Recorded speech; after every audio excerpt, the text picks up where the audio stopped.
quietly. Yeah, I think we'll just have to speak a little bit louder. Okay. Yeah, is that all right? Yeah.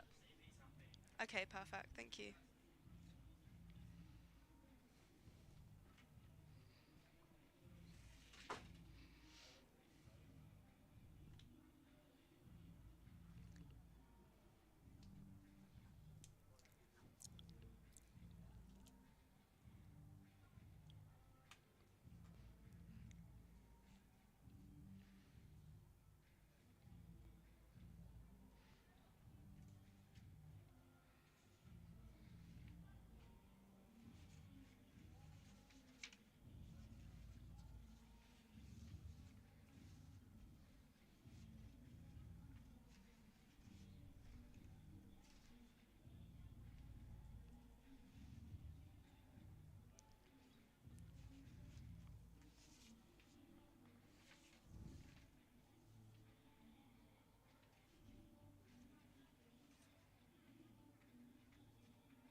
Good morning and welcome to the live stream for Central Sparks versus the Northern Diamonds in the Charlotte Edwards Cup here at Edgbaston Cricket Ground. I am Polly Starkey. Alongside me is former Warwickshire player Samara Afzal and former Somerset and Derbyshire player Claire Jenkins. And we will be taking you through today's clash. There has been some rain earlier in the day, but the clouds are now parting and blue skies are emerging, which is good news for our Charlotte Edwards Cup fixture and the latter T20 Blast game between Warwickshire and Durham. The visitors today, Northern Diamonds, are yet to find a win in the tournament. The Central Sparks have 3 wins so far, but coming off the back of 2 losses. News from the middle is that Central Sparks have won the toss and will bowl first. The Sparks are strengthened by the return of wicketkeeper Amy Jones from international duty and line up as follows. Davina Perrin and Abby Freeborn will open, Amy Jones at 3, Captain Eve Jones in next, Australian overseas Courtney Webb, Katie George, Karis Pavley at 7, Emma Arlott, Georgia Davis, Grace Potts and Hannah Baker at 11. The Northern Diamonds have also made one change, Sophia Turner coming in for Grace Hall. Lauren Winfield Hill will open the batting with captain Holly Armitage. Dutch international Stair Callis is in at 3, followed by Aussie Erin Burns, wicketkeeper Bess Heath and Leah Dobson. Emma Marlowe is in at 7 with Catherine Fraser, Sophia Turner, Katie Levick and Rachel Slater completing the team. The teams and umpires are out in the middle and we are almost ready to get underway. Samara, how do you think these two teams will match up today? Good morning, everyone. Well, judging from the last game they played in the Charlotte Edwards Trophy only about a week ago, It should be a really good match because that was a last ball finisher, so nail biting finish there. It was a rain affected game, um, and, but that gave us what I think will be to come in this game. I think it'll be a close finish. I think Sparks will be happy that they've won the toss. The conditions look good for bowling, and they've got a brilliant pace attack, as we know. Diamonds, as you said, yet to find a win in this competition. They will be under pressure. Having said that, they don't think they've got much to lose now, whereas Sparks, for them, it's going to be a bit of a tense game because they need to really win this in order to stay in the go for the top four. Precisely. The Northern Diamonds, as we mentioned, haven't found a win yet. The Central Sparks coming off a couple of losses, but are in prime position to push for finals date, which will take place in a couple of weeks. It looks like we'll have MR Lot to open the bowling from the city end. The music is blaring and the crowd is growing slowly. As we mentioned, it's a double header today. And quite fittingly, that the men's game is between Warwickshire and Durham, which are two sides which will have Tier 1 women's counties next season. In fact, it will be Grace Potts, I think, opening from the city end. The seam bowler with Longmanfield Hill and Holly Armitage for the Northern Diamonds batting out there in the middle.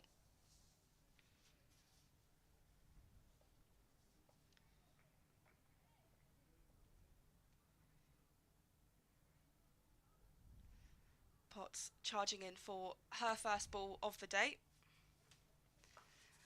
and that's been just played out to cover point by Winfield Hill to start the proceedings. No run on offer.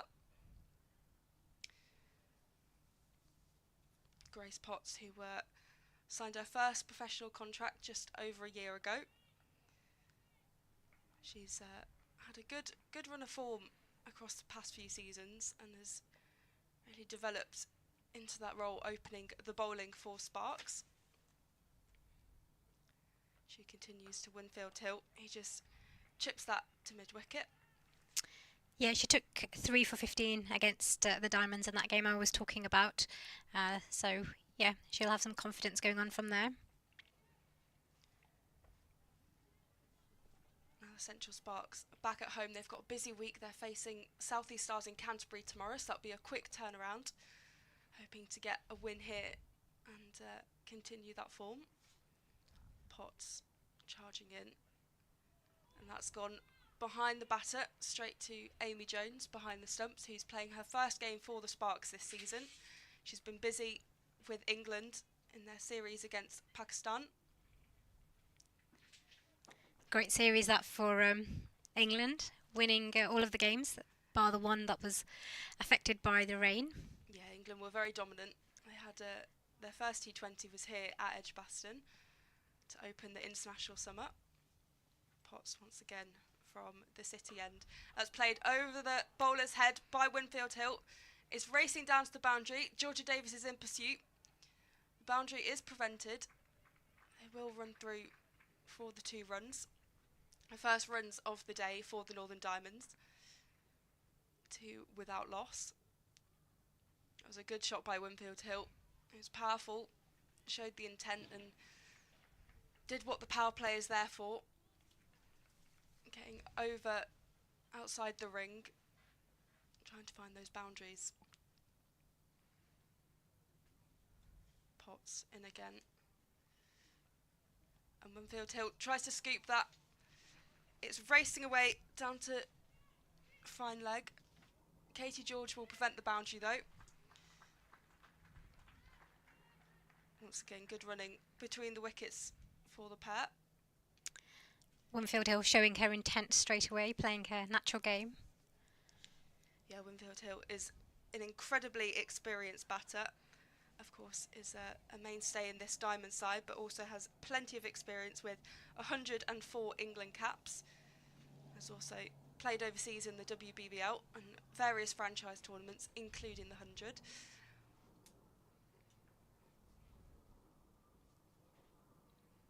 Potts again. Winfield Hill just defends that. Davina Perrin prevents the run. The Northern Diamonds 4 without loss at the end of the first over. What do you make of that first over from a Diamonds perspective, but also a Sparks perspective in the context of the game? I think Winfield Hill showing that she needs to get on really and try and get some runs on the board quickly. One of the shots I think I wasn't sure whether she was trying to hit the ball or whether she was leaving it, but then the other two, she played quite well. Her last shot just going to fine leg, not quite getting the middle of the bat, but it got the desired couple of runs. From Sparks' perspective, I don't think they'll mind 4 and over. If they can keep it at that for the rest of the game, I think they should be happy, particularly with Amy Jones back. So that would give them a bigger margin that they feel they could chase down. Emily Arlott is going to be bowling from the pavilion end. As Holly Armitage takes strike, this is her first ball. Arlott running in, and that's nicely defended by Armitage. Nice to see that the dark clouds have cleared away, leaving us with some nice blue sky. Yeah, we've got a little bit of sun peeking through as well, just shining down on the ground. Feels a little bit more like summer, because you were saying it felt like the start of the season earlier. It was really chilly. We had to get teas and coffees to warm us up. Absolutely, it was pretty cold in here. Arlott runs back into Armitage, who plays a drive but misses the ball, and collected cleanly by the keeper. Emily Arlott has been fantastic for Sparks. Her bowling tends to be very, very economical, but she's also a wicket-taking threat. Hence why she's been around England squads in the past few years. Unfortunately, injury and illness has ruled her out of being in those 11s. Arlott running back into Armitage, who now just dabs at that, and no run is taken. Yeah, she's done quite well actually in the Charlotte Edwards this season. She's picked up 2 wickets each game except for against Storm, and the last time she played against the Diamonds she got 2 for 10 in that rain affected game. So very good performance, being able to pick up a couple of wickets every game. Arlott runs back to Armitage, who has a big swing at that. She's cut that beautifully, and it's gone for 4 runs. That's a great way to get off the mark. Yeah, it was a very strong shot, very confident, and just raced away to the boundary. Strong from Northern Diamonds, who, as we said, are very desperate for that first win.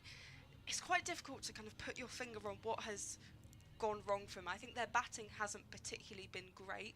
Their bowling tends to be a little bit stronger, but they've got so much quality in that batting lineup that it's just not sure why it's not working.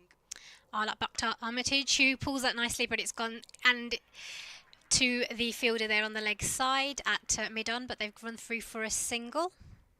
That was well fielded there at mid-on. Northern Diamonds had a decent start to their Rachel Hare-Flynn campaign, but coming into the Charlotte Edwards Cup, it hasn't quite clicked. Perhaps the announcement around Project Darwin and Yorkshire not getting a Tier 1 side could have been slightly disruptive to the team. Arlott now into Winfield Hill, who just defends that. It's a good length ball, and that completes the second over with Northern Diamonds 9 for no loss. Another decent over for the Central Sparks. I think they'll be happy with that. It's keeping that run rate to a healthy level. The Northern Diamonds, though, equally, they won't be disappointed with that. That boundary was handy, but other than that, they're not being able to find the gaps elsewhere, which I think is something they'll look to do in the next couple of overs. We'll have Grace Potts back bowling. She bowls very well in tandem with Emma Arlott. Very economical, both of them. As Potts starts to run in. And that's just chipped by Holly Armitage. It goes over deep mid-wicket and races away to the boundary for 4. So another 4 for the total, 13 without loss. That was a fantastic shot by Holly Armitage. Just timed it really nicely, got plenty of power on it, and did enough to take it all the way to the rope. Grace Potts will be disappointed with that. She tends to bowl a very good line and length. But Ali Armitage just took hold of that. Potts runs in to Armitage. That's a great stop in the field by Davina Perrin. A fantastic diving piece of fielding out at cover. She prevents what would have been a boundary otherwise. Just the fearlessness of the 17-year-old taking that on. And that's the difference between a winning team and a losing team. You need stops like that in the field. You need that pressure just to pile on. As Potts plays to Winfield Hill, he chips that to mid-wicket. There's a direct hit.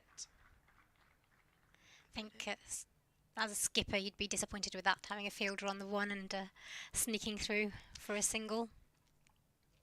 Yeah, Sparks need to kind of put that pressure in the field, as I mentioned with Davina Perrin's bit of fielding there in the covers, just to, it psychologically makes it a little bit more difficult for Northern Diamonds as the batting side. Potts continuing. That's played through the covers, heads all the way 4-4 to the boundary. Armitage with another fantastic shot. That was just really, really well timed. It beat the multiple fielders there on the ring and raced away. 19 without loss is the score for the Northern Diamonds after a couple of boundaries in that over already. Great over this so far for Diamonds. I'll be very happy with this. That was a lovely drive. Yeah, Holly Armitage will be happy. She only managed to get 74 runs in 4 games, which is not her best. As Armitage again beats the diving Davina Perrin. Abby Freeborn though running round to do the fielding, cutting that off at deep backward point. Just the 2 taken for the Diamonds.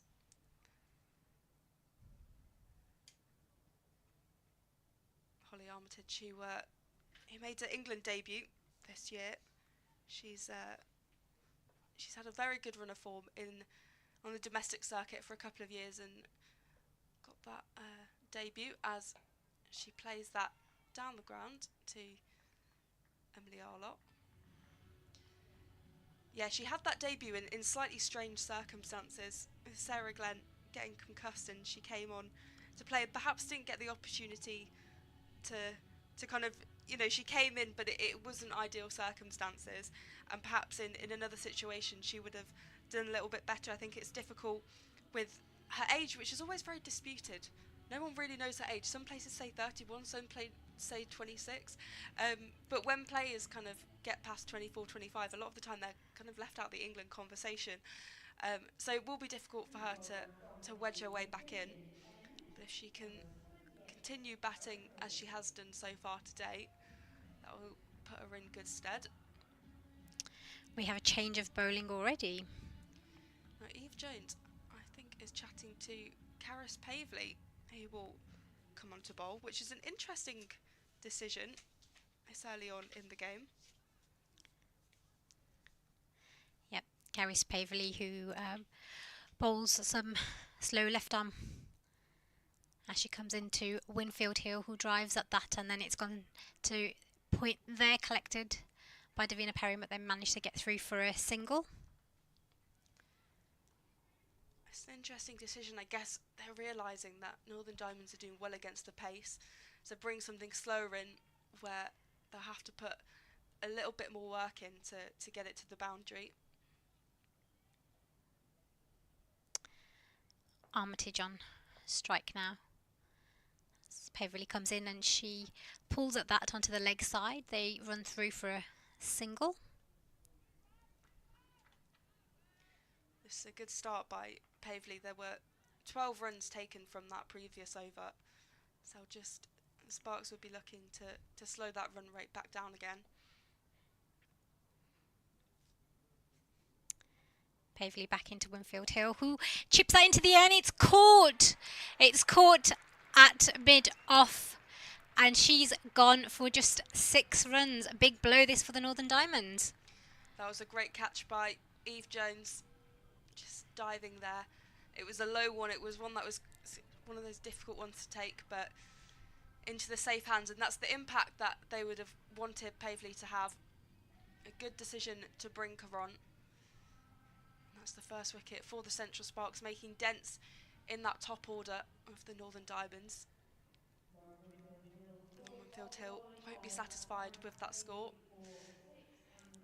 Yeah, and I think a good decision there to take the pace off. It was almost as though she played that too early and managed to chip it into the air. Great catch there from Eve Jones, just diving forward, and a safe pair of hands.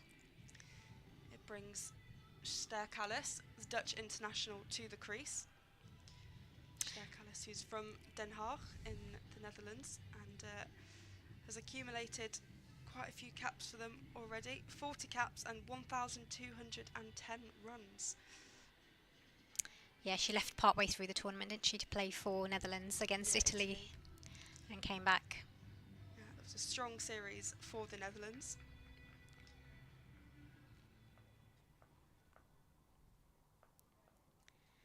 Pavely now into Callis, who there's an LBW appeal that looked as though it was going down leg side, missing the bat of Callis, who tried to flick it to the leg side, but it hit her pad. Yeah, I've watched the replay, but I think that was going down leg. Pavely back into Callis, who this time manages just to nudge the ball, falls just in front of her. There's no run. It's really good tight bowling from Pavely.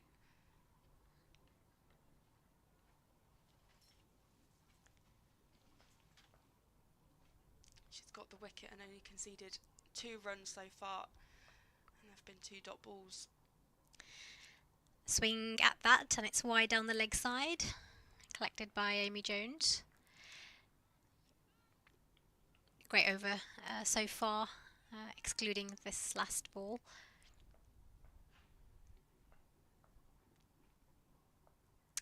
Pavely back into Steer Callis, who again hits it to the leg side, but no run. Do you think this is a deliberate ploy here for Pavely? She seems to be trying to target those pads. Yeah, I guess it's she'll know her strength and she'll know her weaknesses, and I suppose targeting it onto the pads is perhaps a way that Pavely can get those wickets. I guess also she puts the pressure on the batter. They're more likely to play those silly shots and get out to more simple catches or soft dismissals, as it's sometimes called. So I think although it was slightly surprising to see Pavely come into the attack so early, his decision that has paid off and removed one of the openers. Emily Arlott will be bowling from the City end this time. She's changed ends and will be bowling to Holly Armitage, who is currently 17 at not out. And that's just played by Holly Armitage all the way down to deep extra cover, all the way for 4 to the boundary. It's another boundary to add to Holly Armitage's tally so far this game. That was beautifully placed between the fielder at mid-off and cover. Yeah, it was very well timed, and Holly Armitage is looking like the very comfortable batter at the moment. Ster Callis yet to get off the mark, as Arlott to Armitage from the City end, and that's just defended into the ground for no run. Dot ball for the Central Sparks. Armitage seems to be racing away here, 21 off just 13 balls. Very good T20 batting, and I'm sure she'll look to be continuing that in this innings. As we say, the weather is brightening up a little bit. More blue skies as we speak. Arlott again has played back to the bowler for no run. And we're here for the Central Sparks versus the Northern Diamonds in the Charlotte Edwards Cup. For a double header, we've got the Birmingham Bears against Durham later in the T20 Blast.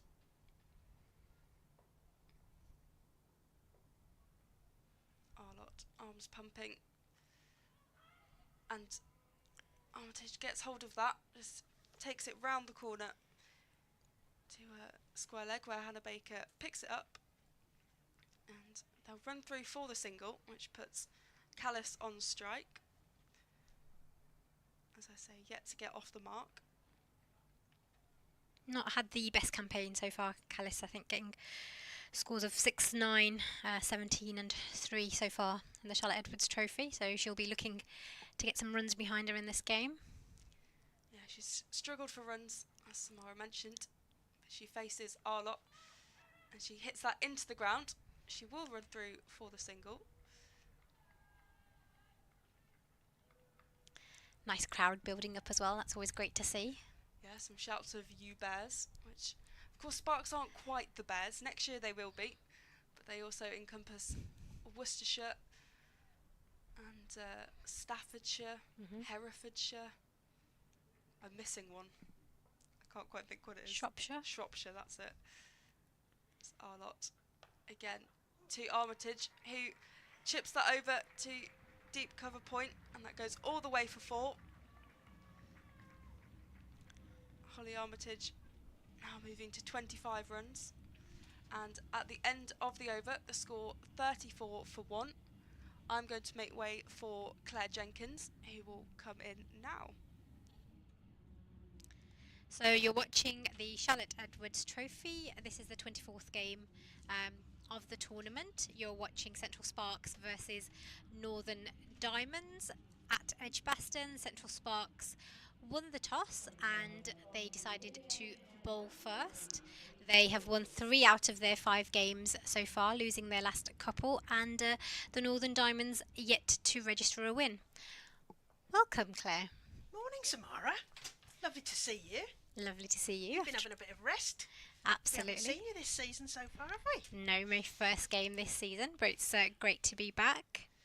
Is this me? Katie George comes steaming in from the pavilion end. That's worked behind square. Goes past the umpire. Abby Freeborn does a running round. Fields the ball to Amy Jones. Fresh back. First game of the season for Central Sparks this year. Interesting, removing a bowler once they've taken a wicket, I think. I was surprised to see Pavli gone. She took a wicket the last over. She's not bowling now. Perhaps they've just decided that they want to try and get Holly Armitage out before she gets her feet well under the table, as they say. George coming in. That's worked into the cover area, and she gets through for a single. Score moves on to 35-1.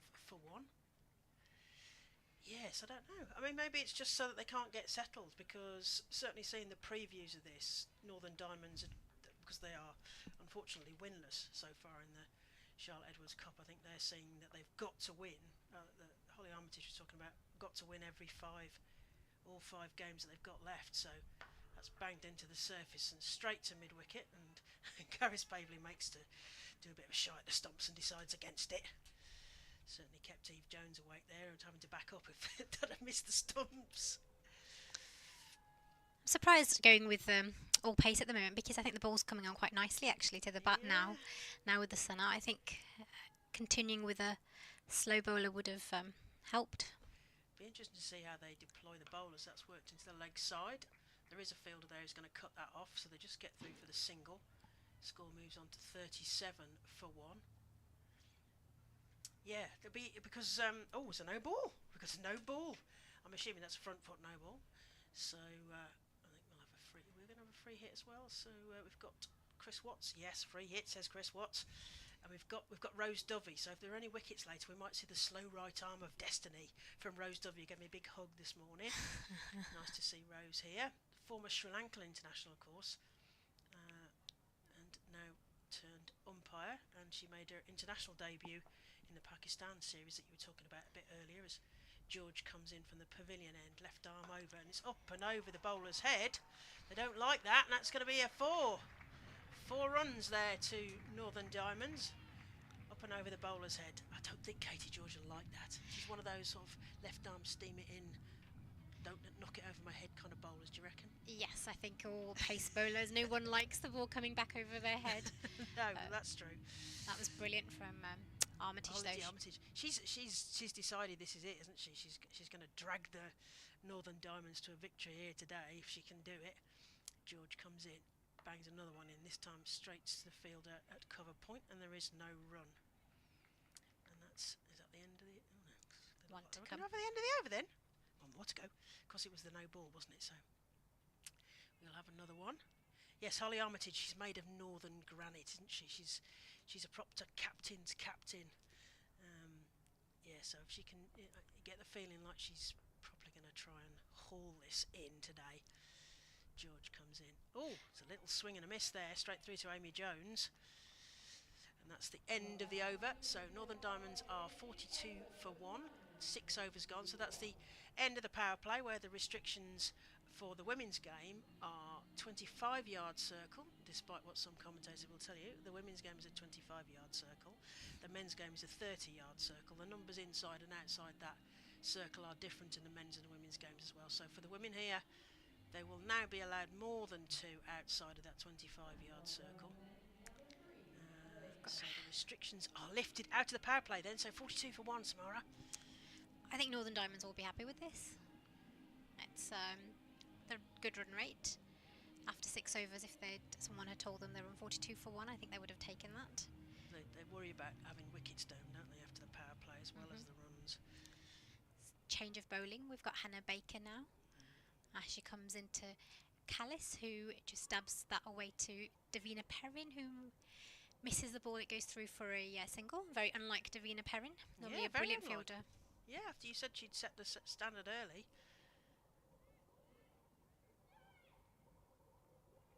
Sunshine here, like you said. It's not warm enough, but it looks like summer at least, even if it doesn't feel like it. Does. Hannah Baker again, at this time. That's a lovely shot. That's played out to the fielder in the deep on the offside. They run through quickly, and they're going to get through for 2 runs. Yeah, they've got lots of intent today, I think. Northern Diamonds desperate to get a win on the board. The running between the wickets has been fantastic. Sneaking those singles and then converting the ones into twos. Hannah Baker into Armitage, who misses that. There's an LBW appeal as it's hit her pads. No, says the umpire. No. Have you seen Rose Dovey's slow right arm of destiny yet? I haven't. It's a joy if we get to see it. Okay. Well, not for Central, not for Northern Diamonds if she raises it, but something to watch out for. Absolutely, we need these little moments of fun out there. Yeah. Hannah Baker into Armitage, who plays that over her head, and it's gone to the fielder. There's a shot at the stumps, but they've managed to get through for a single.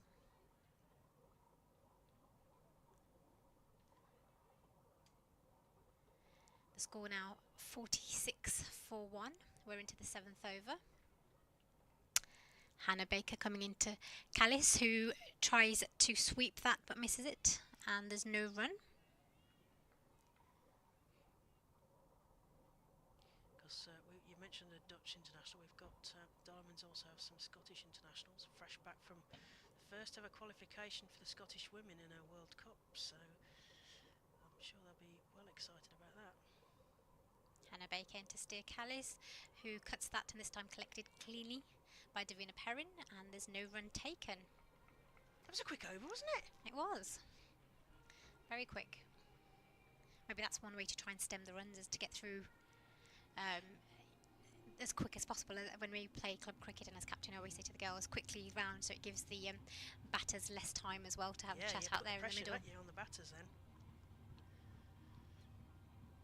And that's what happens when you've got a couple of spin bowlers. You can get through the overs really quickly, because Central Sparks have a bit of a reputation for sort of being a little bit slow in the field, shall we say. Well, not as fast as we might like them to be, perhaps. Oh, could change a bowl in my end. So Courtney Webb, the Australian import for Central Sparks this year, is really finding her feet. That's what it feels like, having watched her play in a few games here. So she's going to come on from the pavilion end. We should rename this the bowling change end. I think this has been in 4 overs. This is the 4th yes, bowling change. It's a short stay this end. It is, yes. Short stay parking ticket this end. Short stay end. Yeah. Webb, right arm over to Armitage, takes a swipe at that. I don't think she necessarily meant it to go to mid-wicket, but Katie George comes in and takes that. They get a single. 47 for 1, so they're heading towards that first milestone of 50 runs. We shall see how fast that comes. What do you think's a good score on this pitch then, Claire? Ooh, I don't know. I mean, they're always looking to try and get to the magic 150, aren't they? But we shall see at the halfway stage how close they're likely to be at that, as Webb serves one to Callis, who looks accusingly at Chris Watts, but there is no wide offered there. Ball goes straight through to Amy Jones, and there is no run. That almost yorked her. Yes, but a very, very, very wide Yorker, yeah. As Webb ponytail swinging, and that's played through cover point, and they're going to trot through for an easy single. Fielder comes in off the rope. Just the one there to the total. 49 for one. Armitage on 34, increasingly getting set, and Callis starting to get bat on ball as well. Armitage taps her bat. Oh, it's gotten up in the air. There's an appeal for LB. Chris Watts not interested. And another dot, which might be vital, because that's increasingly being kind of seen as a sort of form of measure, isn't it? How many dots you can get when you're bowling. As Courtney Webb decides what she's going to serve up to Holly Armitage, the Northern Diamonds captain. Plays that into the leg side. Katie George will cut that off, and there is just the one there. Easy single though, and they're rotating the strike there, so Holly Armitage just signalling to the bench. I'm not quite sure what she wants so early, but she wants something. Gloves, I think she was gloves. signaling. I mean, it sort of looked like, yes, sort of gloves, didn't it? Like a puppet with her gloves. As Webb comes into Callis this time. Plays that into the leg side. There is a fielder on the boundary there who cuts that off. Again, a single to the total, and that's the 50 up then. No doubt the PA will come on. We've got Georgie Heath on the PA today, the voice of God, as she describes it, the sort of voice of the balls, coming over the public address today. So it's great to have her here with us at Edgbaston. I think she's on the PA for both games as well. Yes, Polly's nodding at me. So that's the end of the over. 8 overs gone, and Northern Diamonds are 50 for one. Callis on 6 and Armitage on 35. Do we have another change of bowling here? Is Hannah going to continue? Is it Georgia Davis? Yes, Georgia Davis. And if the FX mic is picking up, that is the voice of Georgie Heath of Women's Cricket Chat. Of course, you are listening today to the voice of Claire Jenkins, former of Somerset and Derbyshire, Smara Afzal and Polly Starkey. Georgia Davis coming up to steer Callis, who just hits that to the mid-wicket region for no run. And having mentioned one podcast, we should mention Polly Starkey's Naughty Child podcast, didn't we? Yes. And we should also mention Cricket Her, because otherwise they get left out. Callis there just plays that in between point and cover for one run. Georgia Davis bowling some right arm off break. Also a police officer. Not sure if she's still continuing with that role. I think she's given that up for the cricket. I'm sure there's a joke in there somewhere. She hits Holly Armitage. Hits that hard, but it's gone straight to cover. No run taken.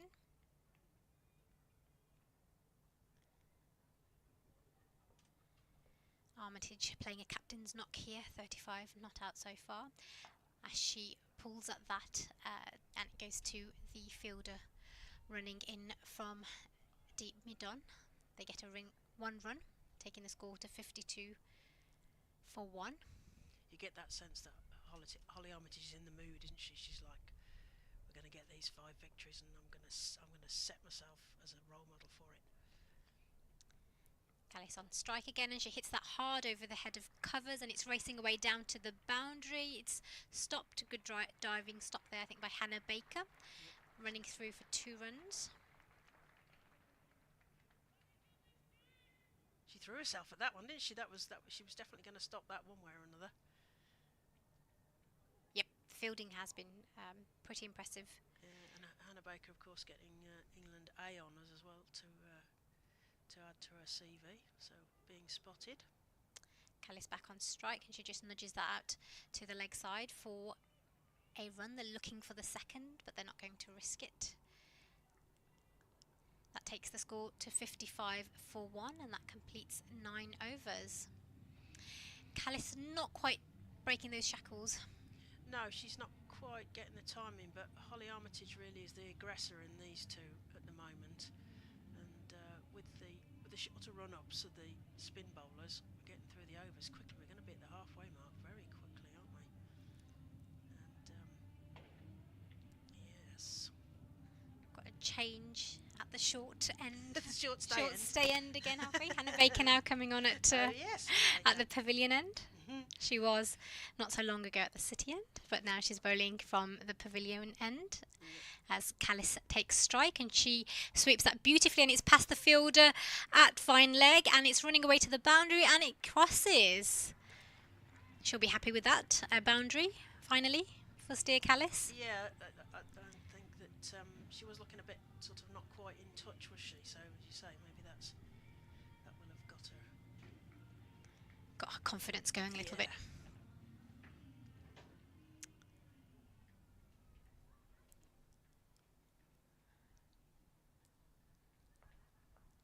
Baker to Callis this time. Again, through the cover point region. They're just going to get the single, I think. Feeling bat on ball, as you mentioned. Score moves on to 60-1. Yeah, Hannah Baker is number 8 in the most valuable players bowling ranking. She's done very well this season. What can she serve up to Holly Armitage? Again, backward of square, but Abby Freeborn's there, but can only fend it sort of sideways, and they get through for a single. It was a difficult pick up there. She was on the ring there and had to go to the sort of wrong side, but they get through for a single. 61-1 in the sunshine here at Edgbaston on the Central Sparks YouTube channel, as Stair Callis just checks her guard with Chris Watts. Can only dab that down, but they're going to go for a run. Sneaky run there. Very sneaky. It was. They burgled that one. Central Sparks will have to be aware to that. Quite close to Amy Jones, but yeah, I think they couldn't believe that they'd taken the run. I think there was a sort of stunned bit of fielding from Central Sparks there as Baker, right arm over, plays that too long on. Emily Arlott will pick that up, and there's just the one. And that's 64-1. Armitage heading possibly towards that 50, but she's on 38 at the moment. Callis will face this time. Hannah Baker, what's she got in a box of tricks? Rocks back, that goes straight to the point field. That's beautifully picked up by Davina Perrin, who explains with the gesture of her body that there was no single there. That's the end of the over. That's 10 overs, so we're at the halfway mark. 63-1 are Northern Diamonds, and I don't know if the players are going to get a drinks break here or not. We shall see. So Samara is going to get a little drink, I think, have a little rest, and we're going to be joined by Polly Starkey, who's been taking all sorts of notes. But she's got lots of lovely statistics for us when she comes back in again. She's got a lot of notebooks and all sorts of coloured pens and things. Gosh, very. Do you want to take this one, Polly? I can take it, yeah. Why not? This is Georgia Davis, isn't it? Georgia Davis is in, and that's played down to Grace Potts, who's at point. Welcome back. What Yeah, have you thank learned you. while you've been away? Is anything? Because there's no other games going on, so everyone's going to be watching this. Yeah, all eyes are on this game, on this All eyes on this double game. header at Edgbaston. Got lots of Stair games to watch, Callis. but we're the only one today. Yeah. So Davis continues to Callis, who chips that down to third. It's racing away. Davina Perrin in pursuit though. Prevents the boundary. Davina Perrin has been very good today in the field. We just saw a very sharp piece of fielding in the ring, and now she's chasing potential boundaries. 67-1. Holly Armitage now takes a strike. She's 39 not out, creeping towards that milestone of a half century, which is much needed after difficult time with the bat, as Armitage plays that down to deep mid-wicket. Katie George picks it up and takes it back to Georgia Davis. Yeah, we've seen the rise of Armitage, the bowler, at crucial moments this season, haven't we? But yeah, she's very good with the bat too. She really is an all-rounder, as Georgia Davis continues. Has beat Davina Perrin. It races away to the deep backward point boundary. Hannah Baker unable to cut that one off. That's another 4 for the Northern Diamonds, 72 for 1. Yeah, you mentioned her unusual England debut, didn't you? That, Yeah. Unfortunately, Sarah Glenn knocked her head, and Holly Armitage found herself with an accidental England debut. But kind of probably good, really, because you wouldn't be expecting to go on. Perhaps a bit less nervy. Yeah, you don't have the time to get nervous, as that's played back behind the bowler. They'll take the single. Georgia Davis walking back to her mark. But yeah, it's difficult to see where Holly Armitage could fit into England's plans. They're a side that rarely players get displaced, as Davis continues. That's played down into the covers. Hannah Baker with a strong throw back, and at the end of the over, 74 for 1 to the Northern Diamonds. Holly Armitage is 41 not out, and Stair Callis 24 not out. You mentioned Holly Armitage there. I mean, she's captain the A team, I think. Yeah. She.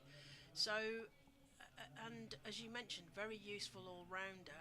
And you know, I think about the 4 skills of there's the batting, the bowling, the fielding, but there's also the leadership and the cricket now. It's what Mel Jones might call cricket smarts, but it's that knowledge thing. And I think, you know, I think there may well be, because there won't always. So for example, there's going to be an Ireland series potentially. We might have to send 2 teams. So I think there's a potential leadership role there for Holly Armitage, and she can offer everything, can't she? So we've got Katie George, left arm over to the aforementioned Holly Armitage. Plays that to Eve Jones at cover, and there is no run. Still 74 for 1. Yeah, so I think that, you know, there might still be opportunities for Holly Armitage. Yeah, well, she's doing everything she can, really, because, as we say, she is that ideal all-rounder and is leading this Northern Diamond side through what is quite a difficult time. And that's played into the leg side. There is a fielder there who's going to cut that off. Hannah Baker is busy out there on that boundary in front of the Hollies, which no doubt will get a bit rowdier later for the Birmingham Bears and Durham game. I mean, it would be nice if it was rowdy now, a little bit, just a little bit of rowdy. Yeah, We've a bit heard of some new atmosphere. Bears already, haven't we? We have had some new Bears, although, as I mentioned, it's not quite the Bears. Nearly It's Bears. the Bears, the Pears, Nearly Bears. and you nearly Bears, indeed. George, elbows going. Callis plays that into short mid-wicket. Emily Arlott and Caris Pavley do a bit of running round there, and they get through for just the single. No, I have a bit of insight. Oh yeah. Can't reveal my sources, Oh, yeah. but Secret sources. apparently the pitch is turning. Oh, okay. Hence why I think there's going to be a bit of, well, quite a lot of spinning there so far. Okay, Secret Squirrel turning wicket. Okay, we shall see what the spinners have to bring for that then, as Katie George comes in again to Holly Armitage. Ooh, goes through her. Katie George is going to be interested with that, and there is no run. I don't know if it's uneven bounce or Holly Armitage just mistimed that altogether.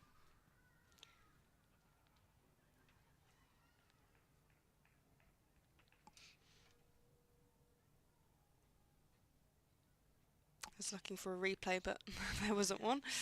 Katie George is overall 8th in the most valuable players this season.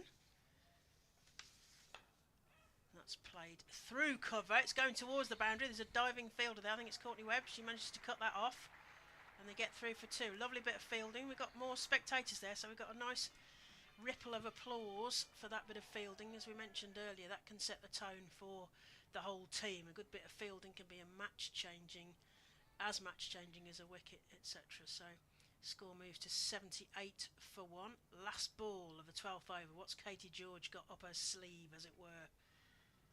And that's played into the leg side. There is a big gap there, so they are going to go for two. It's going to be a bit of a shy. Woo!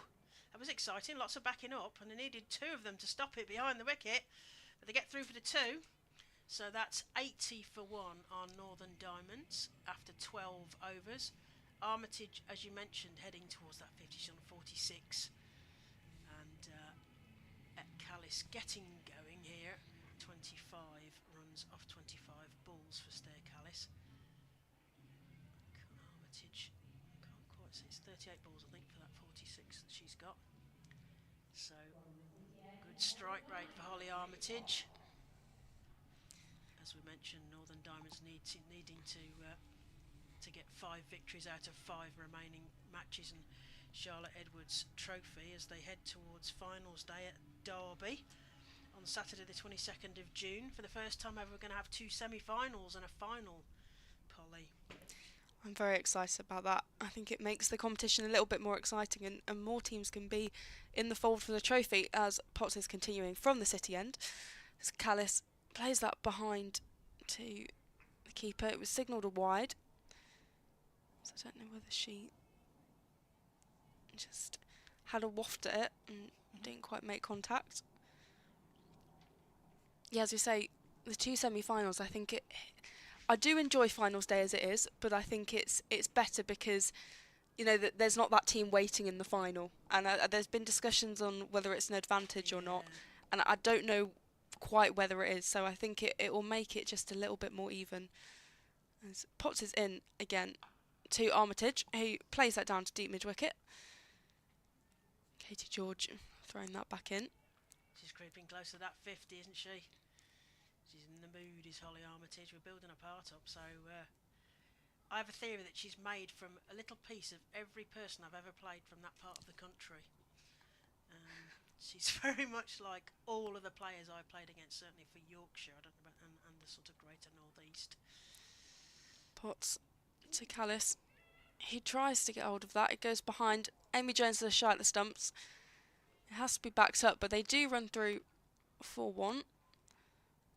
It was a slightly chaotic ball there. There was a lot going on yeah, there. There's a lot happening in the end as well. But Amy Jones is the person you want behind the stumps. She's incredibly reliable, and although Abby Freeborn does a fantastic job for Sparks on a regular basis, it's always good when your England internationals can come back. Potts in to Armitage, who plays that over, back and over the head. Nearly through Potts' yes. there. I was sort of slightly worried. She nonchalantly sort of nodded out of the way, but I think that was a lot closer than she might have liked, shall we say. I could probably feel the wind in her ear as the ball goes past. Eve Jones is just making a couple of adjustments in the field.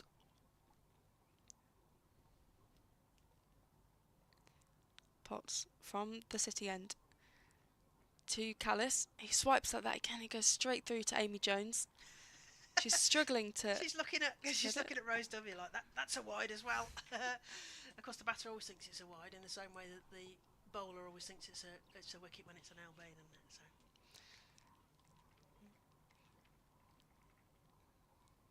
Stair Callis, who has played cricket in England for a very long time, actually. And facing Potts through to the keeper once again. It's signalled wide. Yes, Stair Callis seems to have been playing forever, doesn't she? Yeah, I think she played for Essex back in the day and then has mainly been in Yorkshire. She's played some 100 for Birmingham Phoenix, so she'll feel a little bit home here. Also been with the North East Warriors up in Durham and Northumberland. Fair break. WPL. Pops in. Callis plays that out into the deep.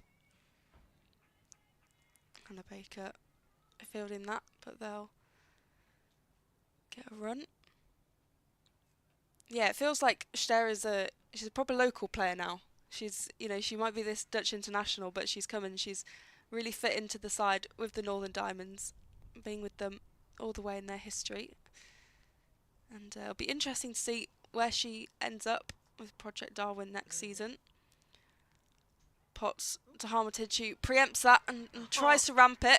She doesn't get what she would wanted on it, but it races away to the boundary for 4 nonetheless. She didn't quite execute the shot, but she gets hold of it, and 91 for 1. The 50 is up for Holly Armitage. She reaches that milestone after struggling for runs earlier in the competition, but that's an important shift for the Diamonds, putting in that captain's knock. There's 52 not out from 41 balls. She had a great start with those couple of boundaries and has just continued that, and it was a risky shot to play to bring up the 50, but although it wasn't quite executed, it did reach the boundary. Well, no marks for style, as they say in the scorebook. Doesn't matter how you get there, but Holly Armitage certainly in the mood as Northern Diamonds head towards that 100 milestone. 91 for 1. How soon will they get to that 100 milestone as Baker comes in? Oh, Davis rather. That's up over the head. Eve Jones has got some running to do, and so is Emily Arlott. They're going to cut it off. No, it's 4 runs. Another 4 runs to the total. Callis moves on to 30, and the score is 94 for 1. I think this is the best I've seen Northern Diamonds bat all competition.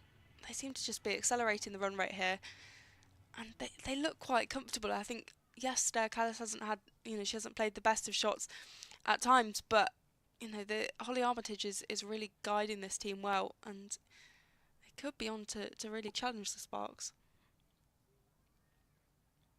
Sometimes the score doesn't really show, as you say, it looked a bit scratchy, but Callis is 26 already, as that swept behind, or attempted swept behind, because that's a wide ball, so there was nothing on that one, and they run it as well. Another couple to the total. Yeah, I was here at the beginning of the season. I think I was with cricketer Raf Nicholson and Sid Egan for the Rachel Hayhoe Flint. It was an exciting game, as you quite rightly remembered. It went down to the last ball, and Sparks needed 2 and only got 1, and lost the game by 1 run. 50 overs to be lost on the last ball, needing one more run. Felt very cruel here at Edgbaston as Davis comes around the wicket this time, and that's played backward of square. That Hannah Baker's out there, so she's going to throw that back in, and they get another 1 to the total. 95 for 1.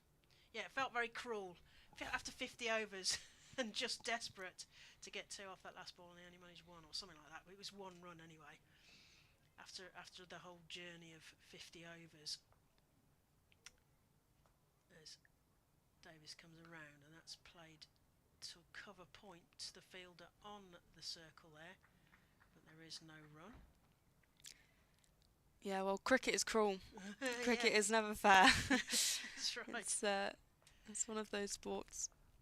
Yeah, all sorts going on as that's played backward of square by Stair Callis.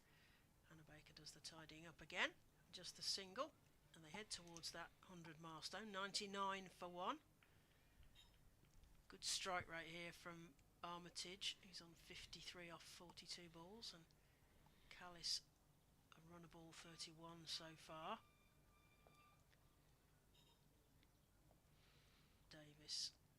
Oh, Armitage comes down, dances down the wicket, plays a lovely shot through to long on. Emily Arlott tidies on that up, and there is only just the 1 run, but she meant that, didn't she? She came towards that one. Decided that. Oh yes, there we are. As Georgie Heath announces, 100 up for Northern Diamonds here in the Charlotte Edwards Cup at Edgbaston.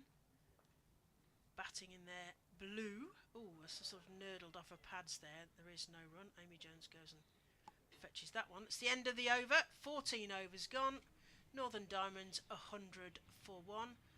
Holly Armitage, lovely 50 there, with batting with a lot of intent. 54 now. Callis on 31. I'm slightly intrigued at what point do they bring Caris Pavley back into the attack, because she was effective and she got that first wicket. In fact, have you called it? I think I just called it. She's coming back into the attack. brilliant. Yes. You like When that? that happens. It's like that with the football, where the commentators can obviously see somebody warming up. So they go, oh, I think they might bring on sound. Oh yes, well you've seen them warming up, so you know. I will say I did not see it. I just saw her take off, I think, a cap and a jumper then. And it will be Caris Pavley to continue with her left arm off ease. To Armitage, who takes that, heads it all the way to the boundary at deep mid-wicket. Really latches onto it and just flies it out there. Central Sparks need a plan here, don't they? They need some way to get Holly Armitage out, because she's starting to pick those gaps and put it in the air, but with no risk with that shot. The wickets will make the difference as Pavley, who already has 1 wicket today, continues. Holly Armitage plays that down the ground to deep mid-wicket. Katie George cuts that off. She does well to stop that. That looked like one of those ones where you might end up at the dentist, because she threw herself at that one. Yeah, it didn't look like the smoothest of landings, but she cut it off nonetheless, and she's a fantastic fielder. So works overtime out there on the boundary. Yeah, determined to cut that one off. Armitage facing Pavley and beats the fielder in the ring, but will be cut off by Eve Jones. I think a diving Courtney Webb. Some diving about there, aren't there? It's probably a little bit chilly today for Courtney Webb. The Aussie import for Central Sparks, of course, yes. She will be feeling the cold, no doubt. Pavley to Callis. He chips that down the ground to deep mid-wicket. Has a lot of shots heading that way. They'll run 3 for 2. It's not as strong an over for Pavley as her first one. Yeah, if you're going to call her bowling, you've got to call her successful as well. Simon's 109 for 1. Pavley to Callis. She didn't quite get hold of that as she would have wanted. Just played to square leg. No. Central Sparks need to get a grip of this now, because it does feel like there's a bit of body language going on here in the field as well. Yeah, they look frustrated, and the Diamonds are wanting to carry this away with just over 5 overs remaining. The final ball of the over. Pavley to Armitage. Plays that straight to Davina Perrin at point. There won't be a run available, so they conclude the over 110 for 1. I'm going to get a cup of tea, and I'm going to leave you in the capable hands, Polly, of Dr. Samara Afsal. Marvellous. 110 for 1. Esther Callis, 34 not out. Holly Armitage, 61 not out. 5 overs remain. And the Diamonds are looking for their first win in the Charlotte Edwards Cup here at Edgbaston Cricket Ground. The crowd is slowly growing. As we said, there's a double header on today. We've got Warwickshire against Durham later. So I'm sure there'll be plenty of people chanting "You Bears." It's not quite the Bears this morning leading into this afternoon. And it's the Central Sparks, who next year will become the Bears though, as Warwickshire women will have a professional Tier 1 side. And this Northern Diamond side will turn into Durham, which is quite fitting given our double header today. Samara, what have you made of the game so far? With 5 overs remaining, which is the happy side? Northern Diamonds, definitely. I think they're on track to get past 150 quite comfortably if they carry on. As Arlett comes into bowl at Steer Callis, who cuts that beautifully, but it found the fielder at Davina Perrin at point for no run. Davina Perrin is being worked very hard wherever she's fielding, mainly at point, but she's also been on the boundary. She's been on the edge of the ring quite a lot. Yeah, she's just 17 years old. Fantastic talent. Callis still on strike as Arlett comes running into bowl, and she drives that nicely just to the fielder there, Eve Jones, at cover. 1 run.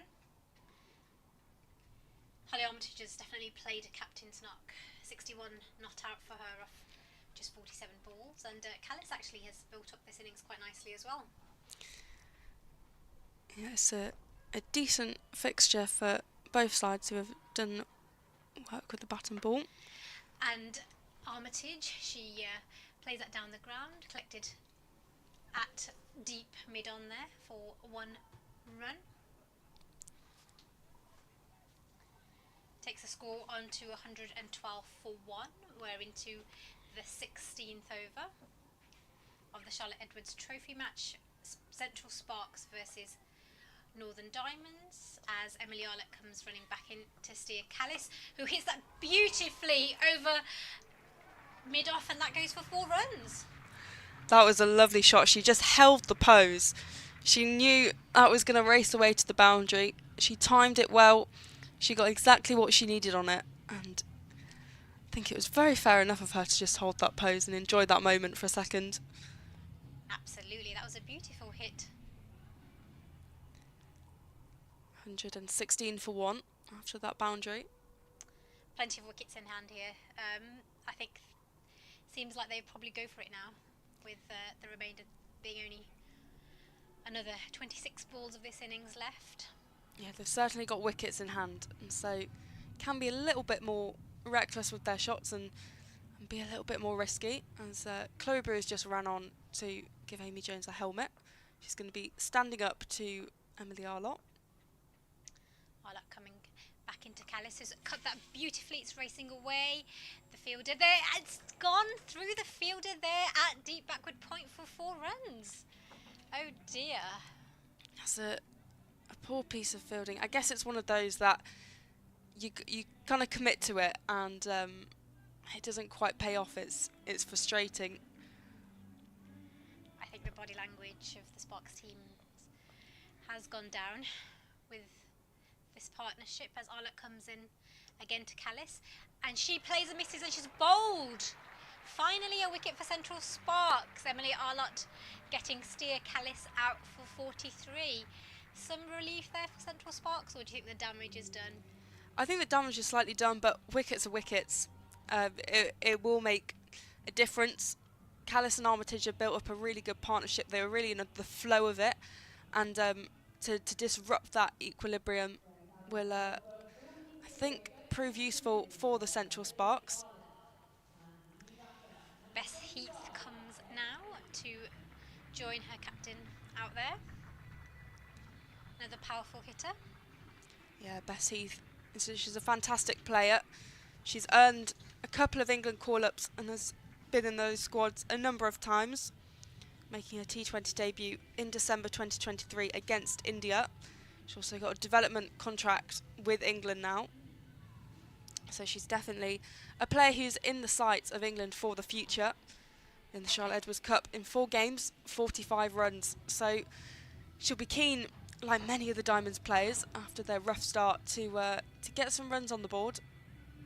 And they're in prime position for their first win of the tournament, 120 for 2 with 4 overs remaining. Projected score from here? What do you think, Polly? I think they'll, 4 overs remaining, I'll be wanting to push up to maybe 160. Yep, I think Probably 10 and north over of that. Yeah. from here should be doable. As Georgia Davis is in, and that's bowled up. Holly Armitage is gone. The captain goes for 62. Georgia Davis just deceived. I've heard the pitch is turning, and the spin just takes off her leg stump. And that's 2 quick wickets for the Central Sparks, which is a positive breakthrough for them after what was a bit of a stale patch with the ball. 2 in 2. Are the fortunes changing for? Doesn't manage to get a run from her first ball. She's just mirroring the sweep shot she attempted to play. 30 Burns got in the last outing against the Sparks in the 11. Georgia Davis ready to continue, and that's attempted switch hit, and it's not quite paid off. Abby Freeborn with the fielding inside the ring. It was a brave shot from Bess Heath, but it just didn't quite work. 103. They did take 1 run from it. Davis with the last ball of her over. It goes straight to Amy Jones. It's a attempted shot by Burns, but she doesn't quite execute what she wanted to do. End of the over, 122 for 3. 3 overs remain here in Northern Diamonds innings. Central Sparks against Northern Diamonds at Edgbaston in the Charlotte Edwards Cup.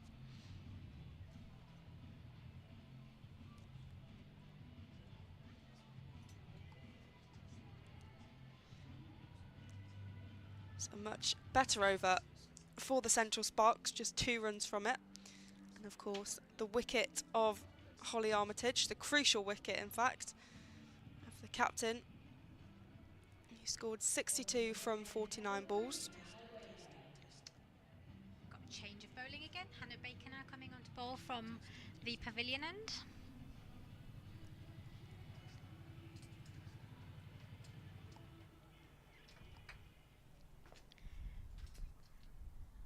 Bess Heath on strike, and she tries to sweep that but misses, and collected by Amy Jones for no run. Both of these batters new at the crease, having Northern Diamonds having lost 2 back-to-back wickets, as Hannah Baker comes back in and just played off the back foot there by Bess Heath to Davina Perrin for no run.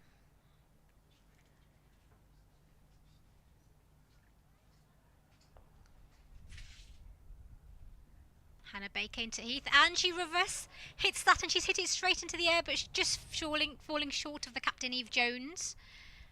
Seems to be some desperate attempts here to get some runs. Yeah, it was an interesting shot, perhaps not quite executed to how she would have wanted to. Burns on strike, and she plays and misses, and she's bowled. Seems to be a sense of panic here amongst the Northern Diamonds now. 3 very quick wickets, and Central Sparks have got themselves back into the game. Yeah, it's a little bit of a collapse from the Northern Diamonds. Central Sparks, after looking like they were a little bit out of the game, they've really put themselves back in the conversation. That's a good delivery from Hannah Baker. And another wicket for the Central Sparks, 123 for 4, the Northern Diamonds. Not the best choice of shots, I would have said, particularly with so much experience. Just seems to be, I think, a little bit of panic to try and accelerate the run rate back up again. I think it's a difficult balance to strike, because on one hand you want to push that total and get up to 150, 160, but at the same time you can't be completely reckless. You have to kind of protect your wicket a little bit.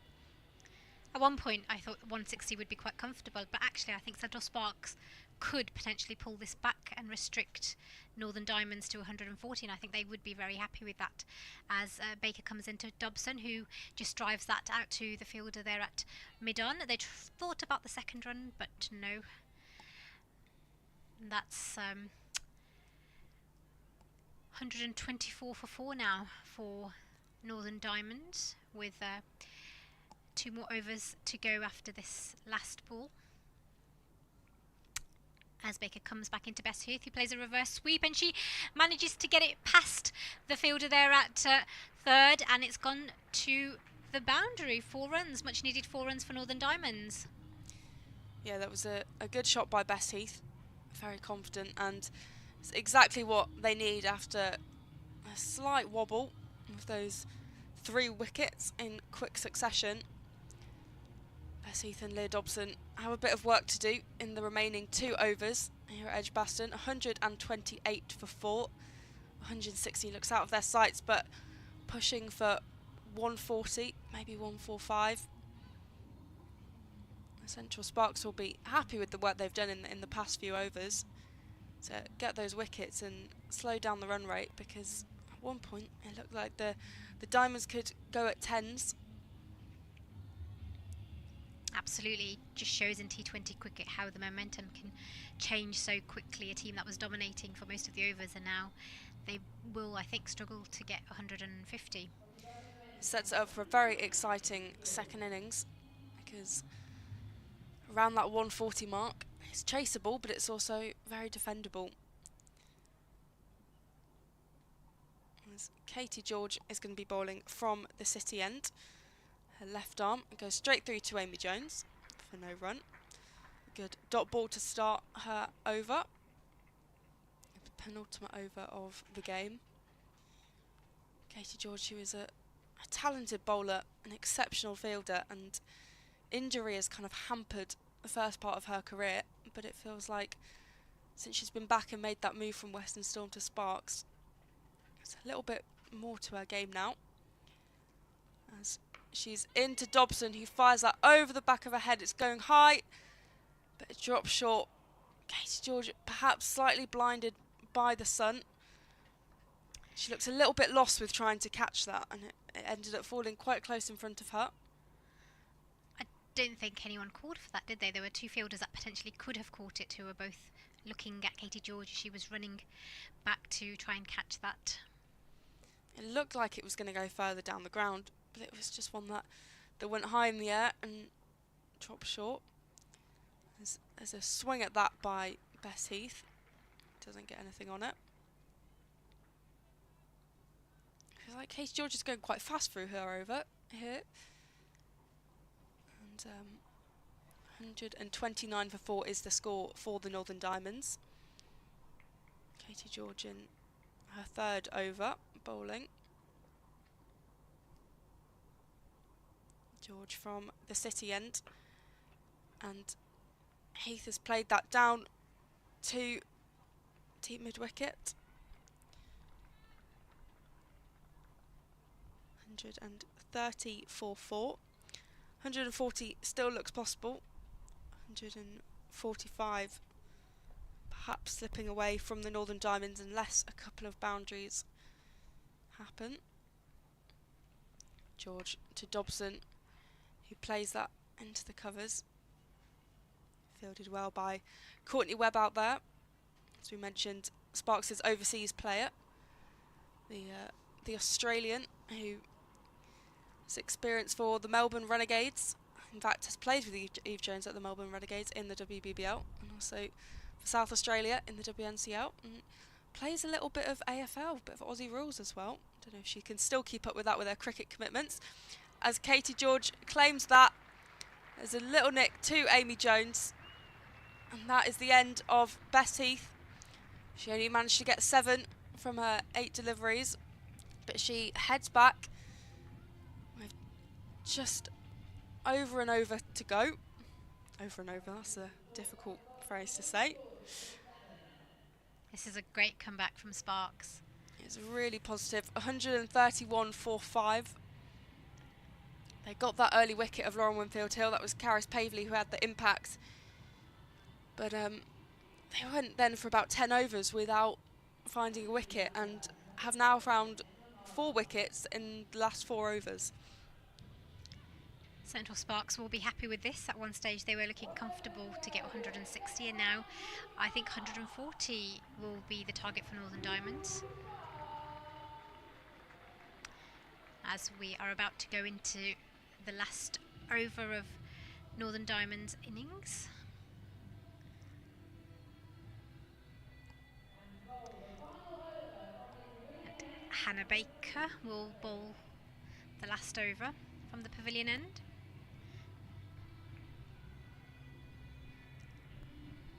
Emma Marlowe and Leah Dobson out there batting, both relatively new, as Dobson takes strike and she chips that into the air, but it lands short of the running mid-on. They're running in 2 and they comfortably manage 2 runs.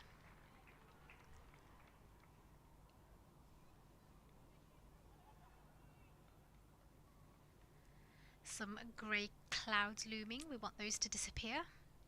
As Baker comes back in to Leah Dobson, who comes out of a crease and she hits that to the leg side, collected by the fielder there at deep wicket, only getting 1 run.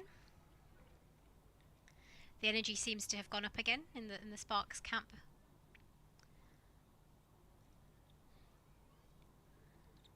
A bit more energised by those 4 wickets which they've found in the last few overs. Put themselves back in the game.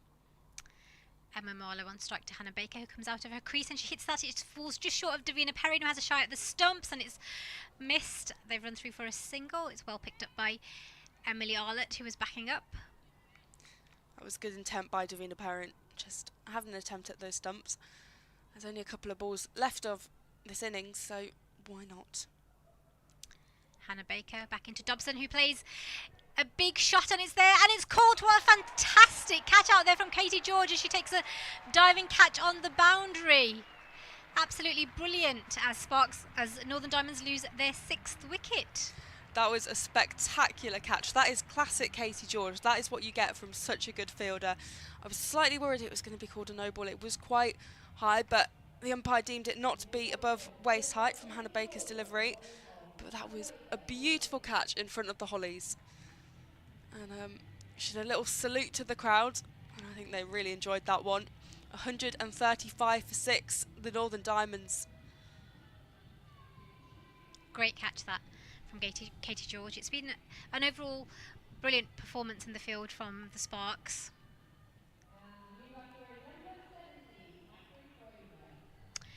As Catherine Fraser comes out to join Emma Marlowe in the middle with only 2 balls to go, providing there's no illegal deliveries.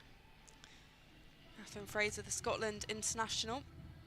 She's still only young, but she's made her way at Northern Diamonds, coming down from Scotland to play in the northeast. Fraser taking strike as Hannah Baker comes in, and she hits that again, hitting it straight into the air. Emily Arlett's coming round, and she almost dropped it, but she caught it on her 2nd attempt. Another wicket for the Sparks. Northern Diamonds are now 7 down, having lost 6 wickets in the last 4 overs. This is phenomenal from the Sparks. This is a real comeback from the Central Sparks. Emily Arlott quite comedically takes the catch in the end. Just to take it on a 2nd attempt.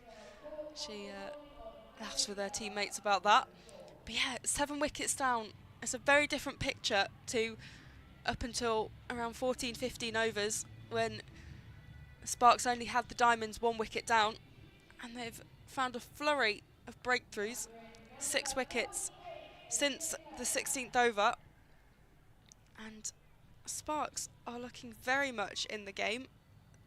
The final ball, if it goes for 6, then it will get above that 140 mark, but anything else will be below that target, which I think was an even lower target than expected. We were saying potentially 160, but 140 looks like a challenge now, and it's going to be Turner. Sophia Turner, who used to play for the Thunder. She's moved across the Pennines to the Northern Diamonds, and she'll face the last ball of the game. She comes in to Turner and drives that down the ground, and it's Emily Arlett's running in. She's going to try and stop the 2nd run, and they run through comfortably in the end. 2 runs coming off that final delivery of the Northern Diamonds innings, taking their score to 137 for 7. Central Sparks will be very happy with this. At one point it was looking as though Northern Diamonds would get 150 to 160, but this has been a brilliant comeback from them, getting 6 wickets there in the last 5 overs. Yes, 137 for 7. Hannah Baker took 3 wickets in the end. The other wickets were spread out between Emily Arlott, Karis Pavley, Katie George and Georgia Davis, who all took 1 apiece. In terms of Northern Diamonds' batting, Holly Armitage played a proper captain's knock with 62 from 49, Stair Callis 43 from 39. We will be back for the 2nd innings shortly, where the Central Sparks will be chasing 138.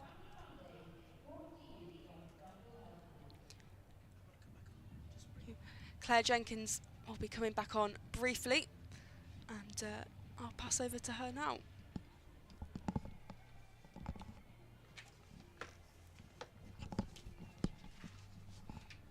Wow, that was exciting. I missed an exciting finish there, didn't I? Crikey, wickets at the end. Yes, thank you very much. So, Northern Diamonds set Central Sparks. They're going to need 138 to win this. I just want to take a quick moment to recognise the efforts of, well, not efforts, because that's not the right word, but recognise the work of one previous cricketing great, women's cricketing great that we lost recently. So just a few moments just to remember Pip Vivian, who was England. Let's see. So she was an international umpire. In fact, I saw her umpire an Ashes. It was a test match here at Edgbaston. That was the start of my story. I watched her and the late June Braggett umpire that game. So she was an international umpire. She was also involved with England physio and the England team heavily. She was a Vagabonds club player and also an East Anglia regional player in her day, but we lost her recently, very sadly. Great character within the game, involved at all levels as player, coach, physio and administrator, and a great character. I was fortunate to get to know Pip in her later years. So the Women's Cricket Association still has a golf society, would you believe, and twice a year some former cricketers get together to play some golf. So that's where I met Pip Vivian, who's a great character. Taught me all sorts of Anglo-Saxon words I wasn't aware that I would know from before. She was a great golfer. I loved her cricket, and she was a sad loss to the game. So I just wanted to pay those few words of tribute before we go off, and we're all going to get a bit of a break. We will be back for the second innings. We're sort of in a bit of sunshine here, aren't we, Samara? It's getting a bit gloomy, but the weather forecast is supposed to be for better. So we are hoping for good weather for this conclusion of the game, and also for, it's a double header, so we're going to go to the Bears versus Durham in the later double header. We've got Family Day here, and we've got a nice, a good spread of crowd, I think. And we're starting to hear them as well, so they're getting behind the sides. So we shall see you after a short break, and we'll come back.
and welcome back here from Edgbaston, where you're watching the Charlotte Edwards Trophy. This is the 24th match of the tournament. You're watching Central Sparks versus Northern Diamonds. Central Sparks won the toss and Captain Eve Jones elected to bowl first, and Northern Diamonds yet to register a win in this competition. Central Sparks have won 3 out of their 5 games. Northern Diamonds at one point were looking to get about 160, but pulled right back towards the latter overs by Central Sparks. Yeah, it felt like it sort of went through a little of the doldrums, and then when Central Sparks started to get some wickets, they started to get a bit more interested because the body language had gone at one stage, hasn't it? So, yes, I think they've kept them a little bit below what they might have got to. Shall I take that first one? I think this is former Central Sparks Erin Burns at the far end, is it? It is indeed. Right arm over, a bit of mystic spin to Davina Perrin. Can only play that into the leg side, and there is no run. What are we going to say? 138 for Central Sparks here to win. Yeah. That's played into the offside, and there is no run again. Holly Armitage setting the tone in the field, running in, scooping the ball up. Central Sparks strengthened by the return of Amy Jones, who's back from England duty. Yeah, first game of the season for Amy Jones as Burns comes into Perrin, who plays that to the backward square fielder. There again, there is no run. A little bit of a fumble, but recovered there. Davina Perrin, much thought of, and making it to England ranks already as under 19s, etc. Burns in the cap plays that through the gap in the leg side, fortunately, because that was eminently catchable at that height.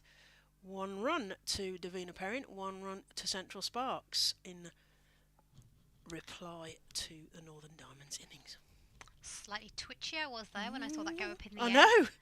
But landed safely between the two fielders. It did, on the 25-yard circle marks there in the air.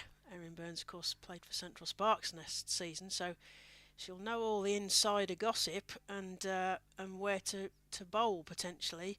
I'll be freeborn to face this time.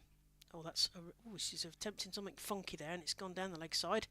And Rose Dovey signals a wide.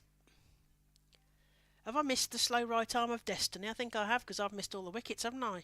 You have. Did you see it? There's a change in the field here. They're bringing Katie Levick into a short third and a short fine leg to try and stop Abby Freeborn doing that funky stuff. She plays that 2 square leg where they move the fielder from, and they get through for a single. Score moves on to 3 without loss for Central Sparks. Perrin and Freeborn both off the mark, what am I going to say? You haven't been commentating at any point where wickets have been lost, so Central Sparks would want you to stay on, I think, for the game. I've got to stay on the that's it now. Instruction is to stay on until the game's done. Perrin tries to play that down the leg side and another wide, 1 more to the total. Yes, I was just sat there like, oh, hang on a minute, another wicket's gone. I'm hoping it's not my fault if anything happens. Erin Burns in from the city end. Perrin swipes that through the offside, goes underneath the fielder, and they get through for a single. Stair Callis having to field there on the carpet and get backed up there. So they get through. That's the end of the over, and Central Sparks are 5 for no loss, off 1 over. You're listening to the voices of Claire Jenkins, former Somerset and Derbyshire player, Dr. Samara Afsar, former Warwickshire player, and you will also hear the voice of Polly Starkey, who is from the Naughty Childs podcast. She's also a journalism student, so we need to watch out. She's been taking all sorts of notes and things.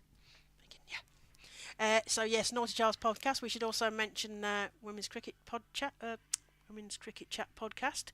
We're represented today by Georgie Heath, who is down on. You will hear the voice of Georgie Heath on the PA, potentially picking up through the mic in the background. So she's here also. And the last time I was commentating Diamonds versus Central Sparks at Edgbaston, it was the Rachel A. Flint, and I was with Dr. Raf Nicholson and Sid Egan from the Cricket Her. So we've been well podcast represented here. So you've got Rachel Slater here. Yep. I think. Rachel Slater, left arm. She'll be bowling to Davina Perrin as she comes in from the pavilion end. And Davina Perrin plays a shot. She's hit it into the other leg side, but just short of the fielder there at deep backward square leg. And they run through for a single. That was another breath, hold your breath moment, wasn't it? As that went in the air. We're going to get a catch then. Perrin looks like she's going for it. Got the momentum going. Slater done well so far this tournament. Got 2 wickets in the last game against Central Sparks as she comes in running into Abby Freeborn, who misses that, does she? Did that come off the bat to the wicketkeeper? Or is that going to be signalled?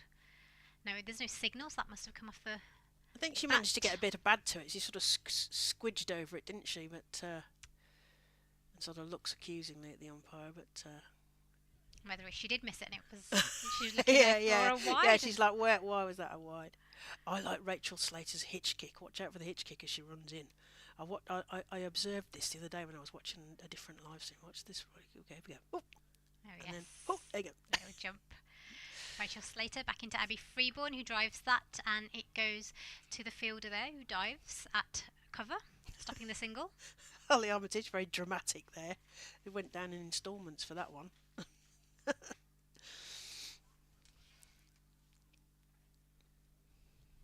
Central Sparks 6 for no loss. They're playing their second over of their innings. As Slater runs back into bowl at Abby Freeborn, who takes a swipe at that and she's bowled. She'll be disappointed with that shot. Played across the line of the ball there and the ball hitting the stumps.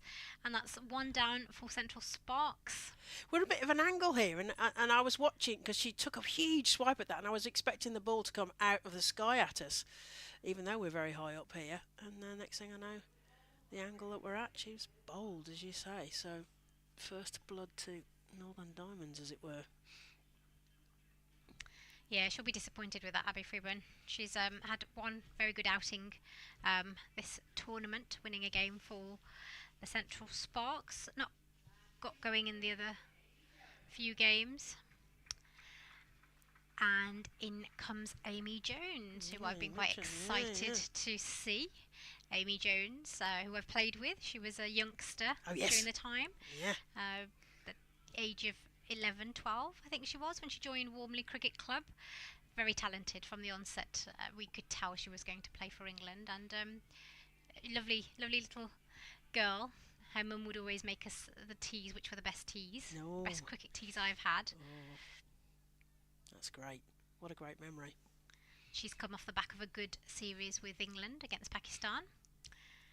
As Slater runs into bowl to her, and that's wide down the leg side, signalled by the umpire. I hesitate to say this, but in England colours, she seemed to have turned a bit of a corner with a bat. But I really wished I hadn't said that out loud, at least.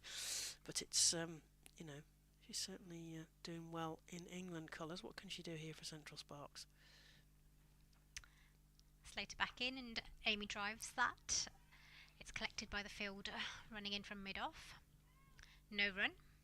Of course, Amy Jones had that brilliant partnership with Charlie Dean, didn't she? That 7th wicket partnership with Charlie Dean.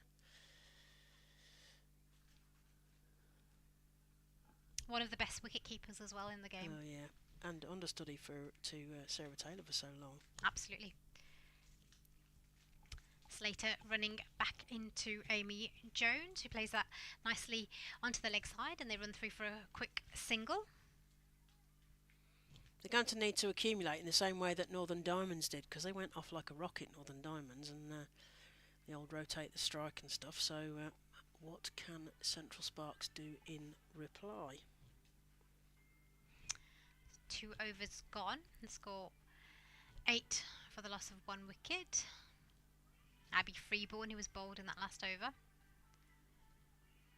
Oh, talking about mystery spin, we've got Katie Levick, who always serves up all sorts of bamboozling bits of spin here. She's going to come on from the city end, so Holly Armitage is busy changing the field for her. They're bringing square leg into a short mid wicket, and there's a fine leg and a third, short third.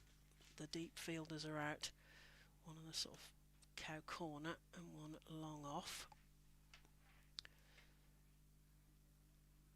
Levick to Jones, who can only play that straight to Holly Armitage at cover, and there is no run. Still 8 for 1. Here at Edgbaston in the Charlotte Edwards Cup, the T20 competition between the 8 English regional centres of excellence as they are this year. Jones comes forward and plays that straight back to Katie Levick, and there is no run. Of course, they will be Tier 1 next year, so this will be Warwickshire versus, well, theoretically Durham, or we're not quite sure what's happening in the North East, so perhaps best draw a veil over that one, but definitely Warwickshire for Central Sparks, as that's played through the sort of backward of square. They're going to get 2 at least here. Oh, was a contact with the boundary there? They get the 3, and they got the 3 there. Central Sparks, so 3 to the total. There was a lot of scrubbling on the boundary there. I think they managed to avoid contact with the rope.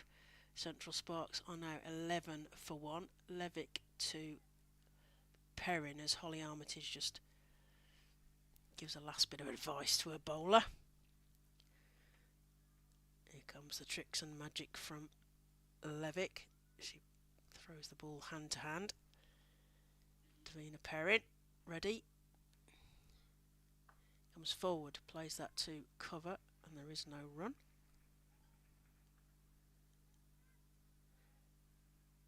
Katie Levick's has just performed over and over with the regional stuff, hasn't she? She's 6th in the bowling rankings, and that's gone backwards of square. That's going to be 4 runs. 4 runs there to Perrin. That was easy pickings, I think. Just a bit of a loose one down the leg side, Samara. Yeah, easy pickings for Perrin. She wasn't going to miss out on that. Full and down the leg side. Because Perrin got that lovely 79 not out against Sunrisers. 2 6s and 13 4s. So Central Sparks want to do a bit more of that. She comes forward and plays that through. Oh, it's a lovely gap there. That's going to be another 4 runs to Perrin. She managed to find a beautiful gap there between the cover and sort of extra cover region. Gets through for 4 runs. That's the end of the over. 3 overs gone. We're still in the power play here, of course. Central Sparks are 19 for 1. Power play will be 6 overs. In the women's game, it's a 25-yard circle, and they are only allowed 2 fielders outside of that. In the men's game, it's a 30-yard circle, and the numbers inside and out are different. So we shall see what can Diamonds, can they keep that squeeze on in the next 3 overs of power play. They've got the fielders outside of that ring at the moment are backward square and a very deep fine leg on the 45. Rachel Slater about to bowl her second over. Amy Jones is taking strike.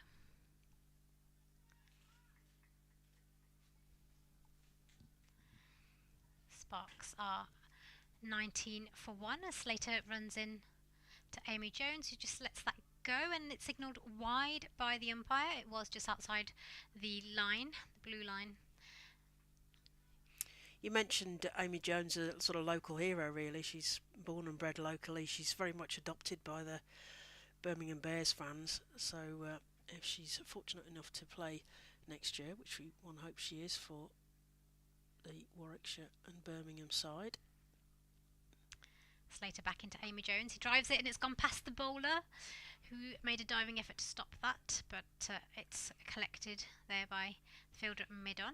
No run taken. There's a bit of confusion in the field. There's this Stair Callis down here with these bright coloured trainers on, is it?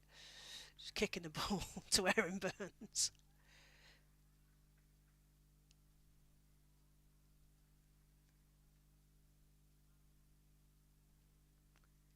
Amy Jones still on strike to Slater as she runs into bowl, and Amy hits that down the leg side, just backward of square leg. It's gone to the fielder there who runs in from fine leg. They've managed to get through for 2. That's good running there. That was good running, wasn't it? Sorry. Excellent running, yes. Sorry, I interrupted. Score moves on to 22. I thought Davina Perrin sort of hesitated there. Amy Jones made a big circuit and was determined to get that second run quite rightly.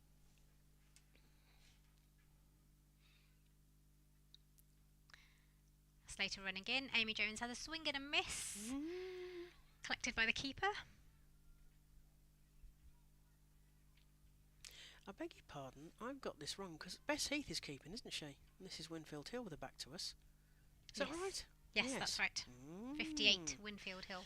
Because we were speculating whether John Lewis of England would tell the Northern Diamonds in whatever degree that Bess Heath needs to keep wicket.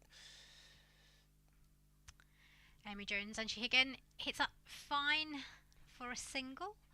Collected by the fielder at fine leg. Thought about a second, but not this time. It's gone 2 straight. Yes, Bess Heath in the various England squads is back up to Amy Jones. Actually, ironically, we've got both of them in close proximity here. So Bess Heath getting some practice behind the stumps, because normally Lauren Winfield Hill would be the Diamonds wicket keeper, of course. Slater into Davina Perrin this time, who again plays that beautifully onto the leg side. They're thinking about 2 runs collected by the fielder at the deep square leg. 1 run added to the total. Not worth the risk there, was it really? I don't think. No, I think she timed that too well to get 2 runs.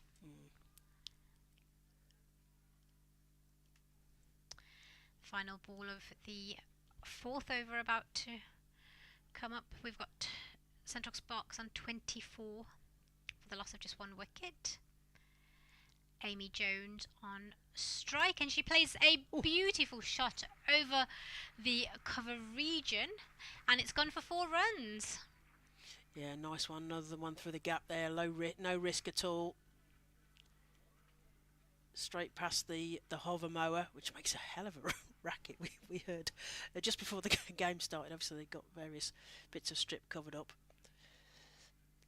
But how much easier must it be to push a hover mower than the cranky old covers that graced so many, or still grace so many of the cricket grounds? They're just handing the ball to Rose Dovey there, who's having a little check that the condition of the ball has not been changed by that little trip of it's just taken down. There's a bit of tarmac down there by the seats. And Central Sparks are 28 for 1. Perrin on 12, Amy Jones on 11. Erin Burns to continue, bowling in her cap, this time to Davina Perrin. Comes forward and plays that straight to mid-off, and there is no run. Lauren Winfield Hill inspects her shoes. Bright trainers over there. Burns to Perrin. Plays it up in the air and up and over that fielder. Is it going towards the rope? Will it get cut off? It feels like it might get plugged. No, it wins the race. 4 more runs to Davina Perrin. Score moves on to 36 for 1, Central Sparks. Great shot that from Davina Perrin. Beautifully timed. Yeah. Northern Diamonds got 137 for 7 in their 20 overs, so 138 is what Central Sparks are chasing here. Got 32 so far. Erin Burns, former Central Sparks, to Perrin, current Central Sparks. Same sort of line, but straight to the fielder there, and there is no run. Dot ball, precious dot ball for Northern Diamonds.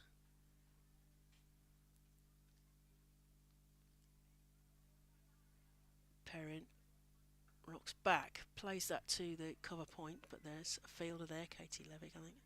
Just cuts that off. Oh no, it isn't Katie Levick, but it's cut off nevertheless, and there is no run. They've got a challenge there on that offside, because there's a carpet matting just on the just inside the 25-yard circle as they move a short third in, which is Katie Levick, I think.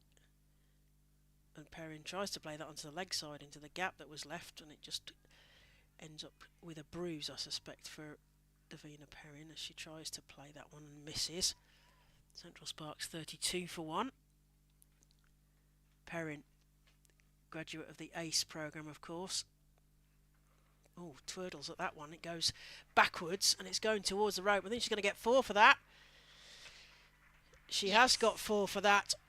Yeah, not convincing, but they all count, don't they? Using all of the bat, as they say. So an edge down there, sort of past third, where the slip would have been for 4 runs. So Perrin moves to 20. Amy Jones on 11. 5 overs gone, and Central Sparks are 36 for 1. Northern Diamonds having set them 137 for 7, so they need 138 to win here off 20 overs. You're listening to Claire Jenkins, former Somerset and Derbyshire county player. You've just heard the voice of Dr. Samara Afzal, who is a former Warwickshire player. And any minute now, you're going to hear the voice of Polly Starkey from the Naughty Child podcast and journalism student. So she's just getting herself settled. Hello, welcome back. thank you. So Burnt my mouth on a cup of tea. have you? It's a lovely cup of tea, but yeah, the next 3 You're a days are martyr gonna be to rough. it, aren't you? As Slater comes in, and that's played through cover point, and they get through for a single. So, are you all right? I am all right, just about recovered. That is good. Excellent. There's a great assortment of tea and biscuits upstairs. So Ah, right. Okay, I was missed all making the those. most of it. I was too busy talking. No shock there. As Slater, Scottish international, hitch kicking along the way. Perrin plays that almost as before it's arrived, backward of square. There is a field there who's going to cut that off. They're just going to get the single. 39 for 1. Perrin on 22. Amy Jones on 12. What do you reckon? It's an exciting game now. I think it's going to be a really good one. I think it's going to be a bit of a thriller. I think at the end of the first innings, Sparks were definitely the happier of the sides the way they recovered. But it's kind of anyone's game. Sparks are batting quite well here. Yeah, Amy Jones to face this time. Oh, it's up in the air. It's launched, but I think it's going to go into a gap. In fact, it might. We're going to find out. It's a 6. It's the first 6 of the game. Amy Jones. The music goes off.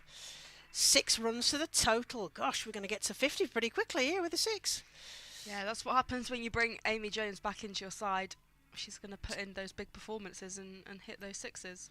She seemed to have so much. I mean, I suppose that's a sign of a great player, isn't it? She seemed to have so much time there. It just everything seemed to be in slow motion as Amy Jones launched that one for 6 runs. What can Slater reply? Oh, another one up in the air, up and over the fielder, fortunately for Sparks, but I think that's going to be 4 runs. So 10 in 2 balls, Polly. Yeah, that was Sparks are really elevating their run rate and are really going for it. It's good to see them doing this so early on to kind of take control of the game and harness what they can from it. The Northern Diamonds will have to come up with solutions, whether that's their bowling or their fielding. It's going to get the spectacle. We've got a good smattering of crowd here, so I think they're going to get really behind this as the local hero. Amy Jones faces Rachel Slater, Scottish international, pigtail flying. That's nearly a caught there. That's certainly got the crowd oohing and ahhing. She gives a chance there to short mid-wicket there, and there was a couple of goes at that. I thought she was going to catch it on the way round. Yeah, Rachel Slater's arms went up as if to celebrate and then realised Sophia Turner had let it pop out. Nearly. Of course, we've got 2 turners, so I'm going to try and avoid the one good turner deserves another joke. It's a good job I didn't say that. Straight to aforementioned Sophia Turner, and there is no run as Central Sparks move towards that 50, that first milestone. So they're on 48 for 1. 6 overs gone, so that's the end of the power play. So fielding restrictions will be lifted. They will be allowed more than 2 outside the 25-yard circle in the women's game. The men's game is the 30-yard circle. Perrin on 21 and Amy Jones on 22. They're going along very nicely. It's good to see Davina Perrin opening the batting as well. You mentioned her innings at Worcester against the Sunrisers. It was absolutely fantastic. Did you see it? I wasn't actually there, but I watched back her innings, and just the plethora of shots she has is brilliant. 79 not out. Yeah, it was a real good innings. As it's going to be Holly Armitage to bowl her first over. Captain Holly Armitage, who scored 62 earlier on. And it's played back to her by Perrin. It will not be a run. She shakes her hand. There was a bit of a zip back on that one, I think. I've just noticed the first bit of fancy dress in the Hollies stand. Oh yeah, what have you seen? I think that's that's some convict. I can see some convict. Prisoners. As Armitage again, and Perrin just tickles that down to short third. You don't think they are actually locking people into the Hollies, in which case they're incarcerated I can think of worse places to be locked. Wouldn't mind staying in the Hollies for a couple of years. I do love the fancy dress in the Hollies. It's what makes Edgbaston so good. There's Armitage again from the city end. And Davina Perrin plays that straight to the fielder. She goes for 21. That's Davina Perrin out. It was a regulation catch. It was a silly shot and a soft dismissal to see the end of Davina Perrin. The Sparks fall 2 wickets down, 48 for 2. And that's because we built her up, wasn't it, Polly? Yeah, we were bigging her up, talking about her great innings. Talking about that Sunrisers 79 not out, 2 sixes and 13 curse. fours. Oh. It means that Eve Jones comes to the middle, and we're going to have Jones and Jones. What could confuse the scorers? We should mention the scorers' names. So I've got MD Smith and AJ Ruffles. What a great name. They sound like DJs. AJ Ruffles, yes. MD Smith and AJ Ruffles on Fab FM. Brilliant. Yeah, so those are the scorers. So we've got Jones and Jones. So we will have to specify Eve and Amy. For those watching, Eve Jones is left-handed bat, so that's the easier way to distinguish them, if you can see which way around they're batting. Eve Jones will take the strike to Holly Armitage, who will continue her over from the city end. Eve Jones just defends that, but sends it slightly to sort square. of no person's land there, isn't it, really? Just into Yeah. a gap there. Armitage again, and that's left by Jones. It's signalled a wide. Because Eve Jones got that 136 not out in the HLIO Flint against Thunder on her old stomping ground of Old Trafford. Armitage again, it's been left, signalled a wide yet again. It's consecutive wides for Armitage.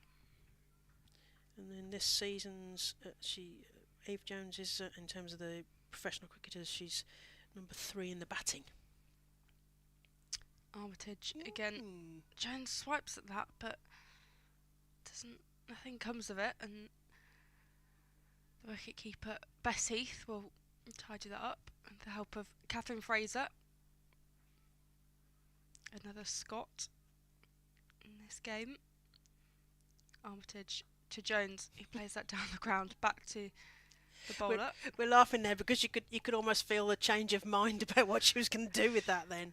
Yeah, she hesitated at the end of the over. 50 for 2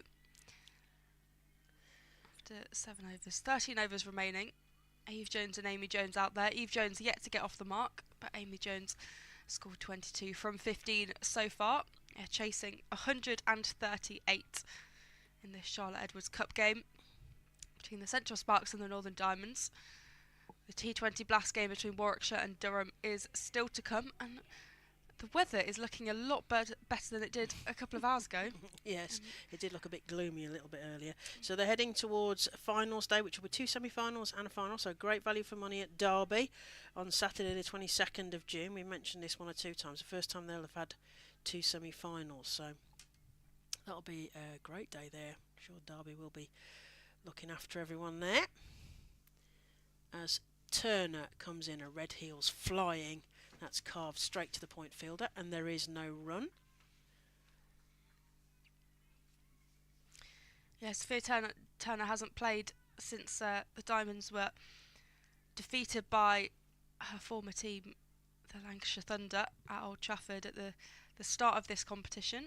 Yes. Oh, Chris Watts is having a chat with her. Sophia Turner is number 1 in economy for the Charlotte Edwards Cup.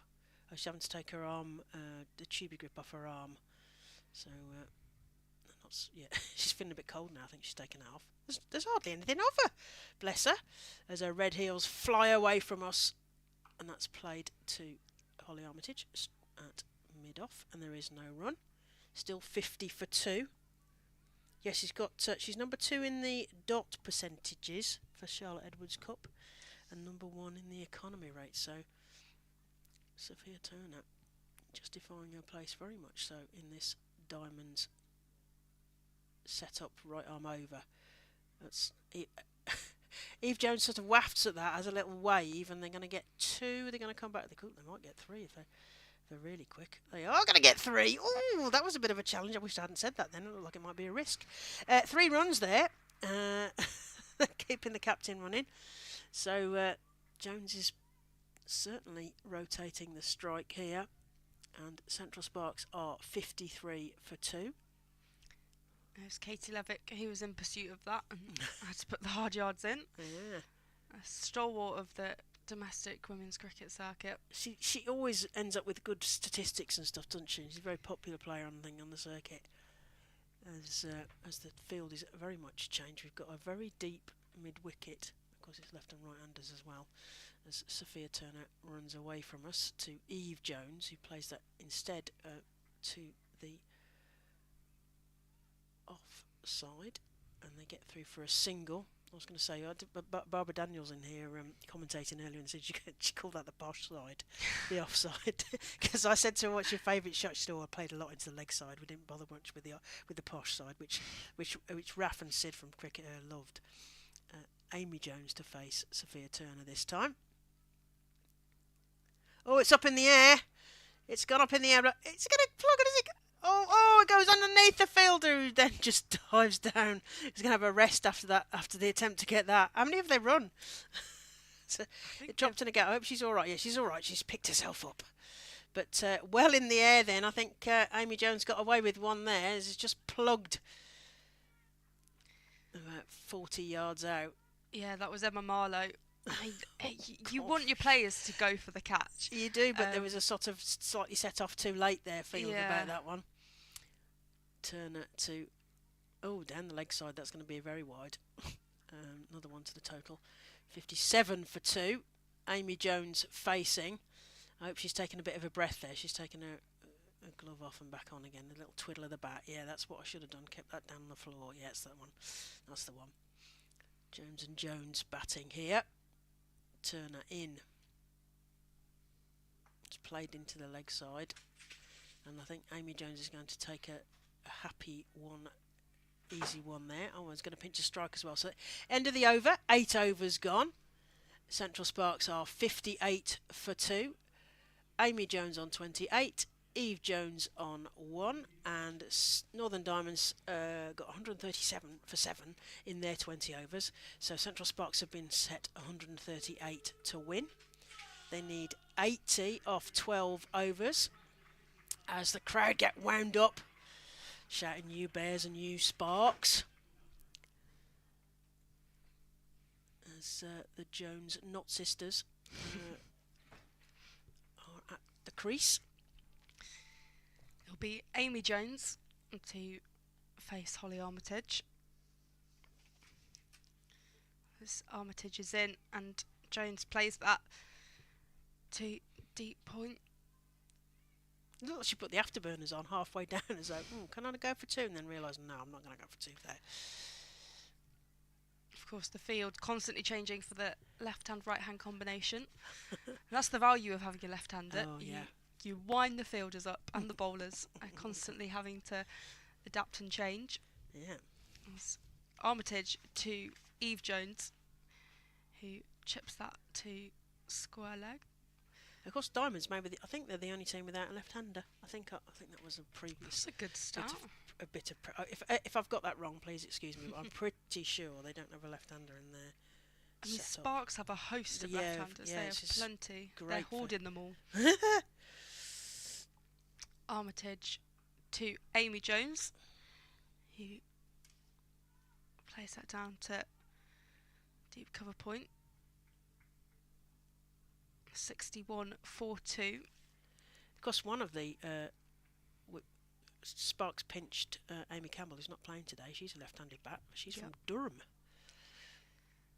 And Armitage to Jones, Eve Jones, in fact, who plays that down to deep backward square leg. It's difficult when they're both called Jones. And one's a left-hander, one's a right-hander. You're constantly changing. Amy Campbell from Northumberland and has played for Durham and the North East Warriors, which is Durham and Northumberland combined. As Armitage to Amy Jones, who plays that down the ground to long on. You wonder whether that was a rush of blood when she clacked that one up and then it dropped agonisingly in front of the fielder. Let's hope for Central Sparks' sake that Amy Jones is calming down. Armitage to Eve Jones, who gets hold of that. There's a misfield by Catherine Fraser. Down at short fine leg. And the end of the over, 64-4-2. Eve Jones on 4 from 7 and Amy Jones on 31 from 23. You've heard my theory, haven't you? The Jenkins formula about double plus 20. I know I was on with Samara earlier. So my theory, and in fact it sort of works for the 50 over as well, but double plus 20 at the halfway stage. So if that's true and we still have another over to go, then Central Sparks should, she says theoretically, have this in their power at 148 from here. So these are bonus runs potentially, if they can keep the run rate going. Ed Seaborn asked me, is it dependent on the wickets? I said, no, I don't do enough numbers. I really don't do numbers. And I don't know how I've come up with this theory, but it is a useful sort of par to have a little look at when we get to that halfway stage. We've got another over to go here as Catherine Fraser comes on from our end, as it were. Is it Catherine Fraser? Yes. Right arm round. Ooh. And if Jones takes a slash at that, goes underneath the bat, straight through to Bess Heath.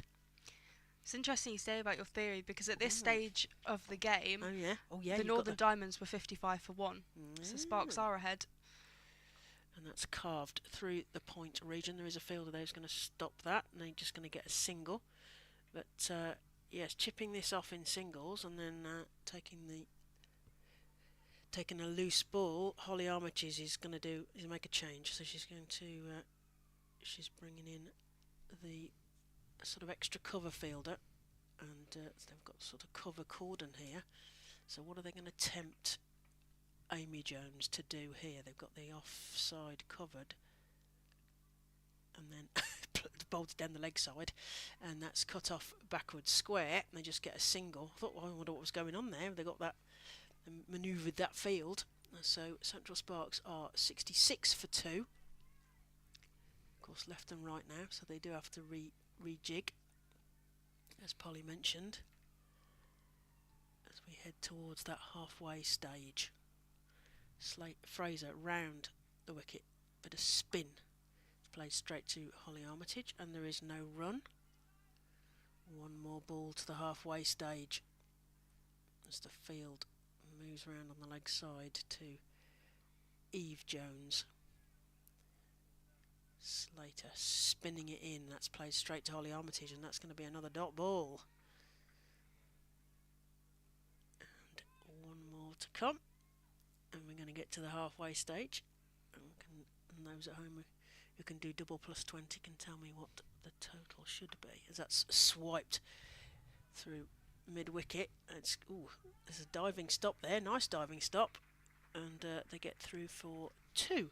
So it's the halfway stage, 10 overs gone. Central Sparks are 68 for 2. Eve Jones on 7, Amy Jones on 32, and I'm going to go and get myself a drink. Is it me? Yes, it's me. And you'll be joined by Dr. Samara Afzal, former Warwickshire player, You've been listening to Claire Jenkins, former Somerset and Derbyshire, and I hand you over to the capable hands of Polly Starkey from the Naughty Child podcast.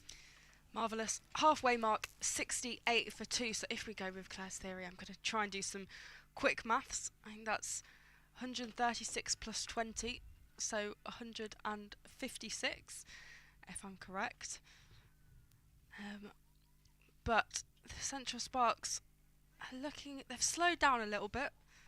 Eve Jones and Amy Jones batting together, but as we say, complicated left-hand, right-handed. It's Katie Levick to bowl to Amy Jones, who hoiks that into the leg side, goes all the way to the boundary for 4. It's a good way to start the over for the Central Sparks. Katie Levick, an incredibly experienced bowler on this circuit for the Northern Diamonds, has played all her cricket at Yorkshire, other than a little stint at Birmingham Phoenix in the 100. Levick to Amy Jones, who plays that straight to Sophia Turner, and they'll get the single, which puts Eve Jones on strike. 73 for 2. Sparks look quite comfortable, I think, at this stage. Yeah, Sparks are still, I think, in control just about. But Katie Levick has taken 7 wickets in 5 games, and she's back into the attack again, and Eve Jones looks frustrated with that shot. She won't get anything from it. Just tickled that into the onside. Yorkshire's Levick to Jones, back behind the bowler, racing down to the fielder running in. And 74 for 2.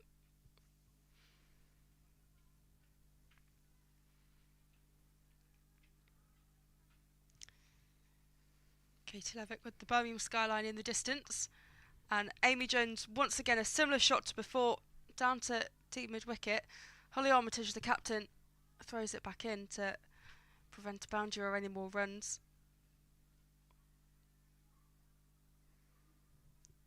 .75 for 2. Levick to Eve, who plays that into the leg side.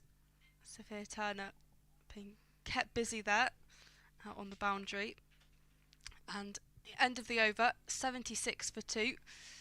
Levick got through her over pretty quickly, and she does well in her first over other than that boundary. Eve Jones moves to 9 for 15, and Amy Jones 38 from 27. The batters just having a discussion in the middle, as it looks like Sophia Turner will come back into the attack. She's just having a word with Captain Holly Armitage.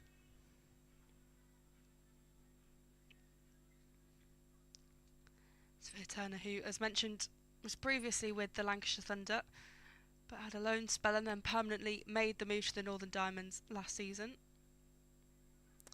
Eve Jones taking strike, and she just flicks that onto the leg side, and they run through for a quick single. Amy Jones thinking about the second, but the throw comes into the keeper. Takes Central Sparks onto 77 for the loss of 2 wickets. Amy Jones on 38, doing quite well for her team here. Exactly what they would have wanted from her to lead the batting. Interestingly, that Amy Jones, she hits it slightly uppishly into the leg side, but manages to run through for a single. that previous over has made it a little bit tighter. At the end of the 11th, the Diamonds were 74 for 1 and the Sparks 76 for 2. So it's looking ever more close between the two sides. Yes, as we saw in the Diamonds innings, things changed very quickly. Diamonds lost 6 actually wickets quite quickly as Turner runs back in to Eve Jones this time, who cuts to deep backward point for a run.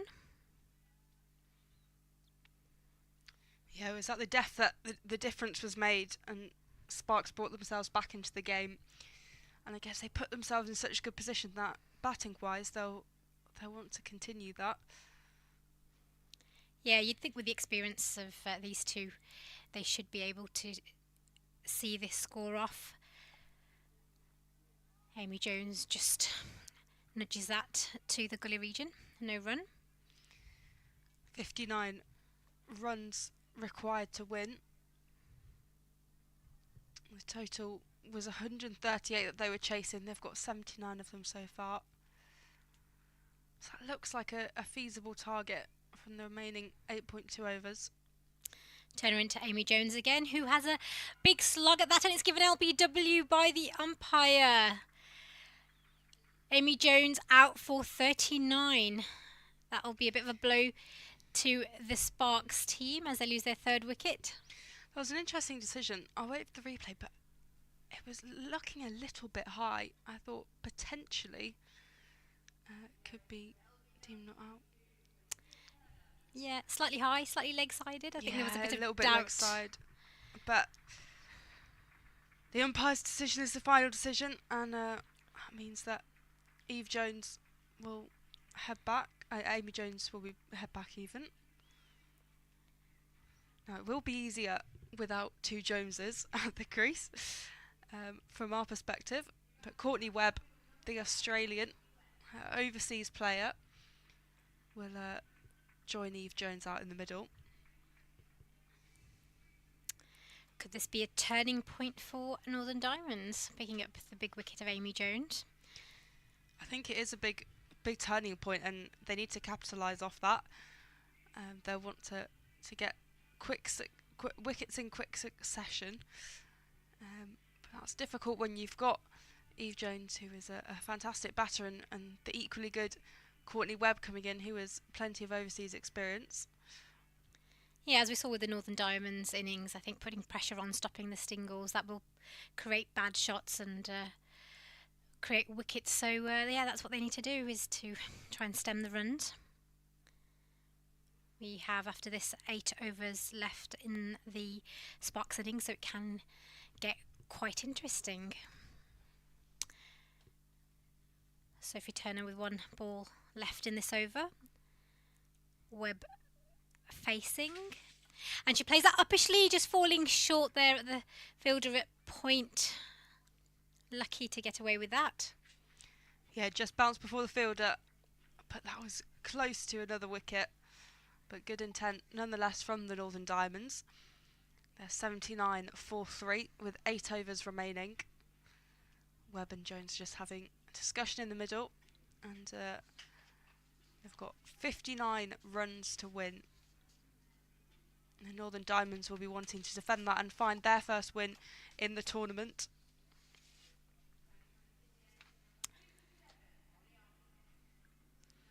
That was a very strong over though by Sophia Turner. She got the wicket, only conceded 3 runs from it. It was very positive from a Diamonds perspective. Holly Armitage, the captain, brings herself back onto bowl from the City end. And Eve Jones will face the first ball of the over. Armitage to Jones, hits that into the offside.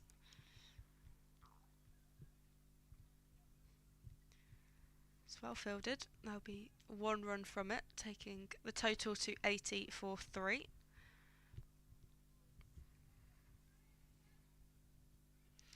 There's just some change around in the field with swapping from the left-hander to the right-hander, and Courtney Webb comes on to strike, the right-hander in this partnership.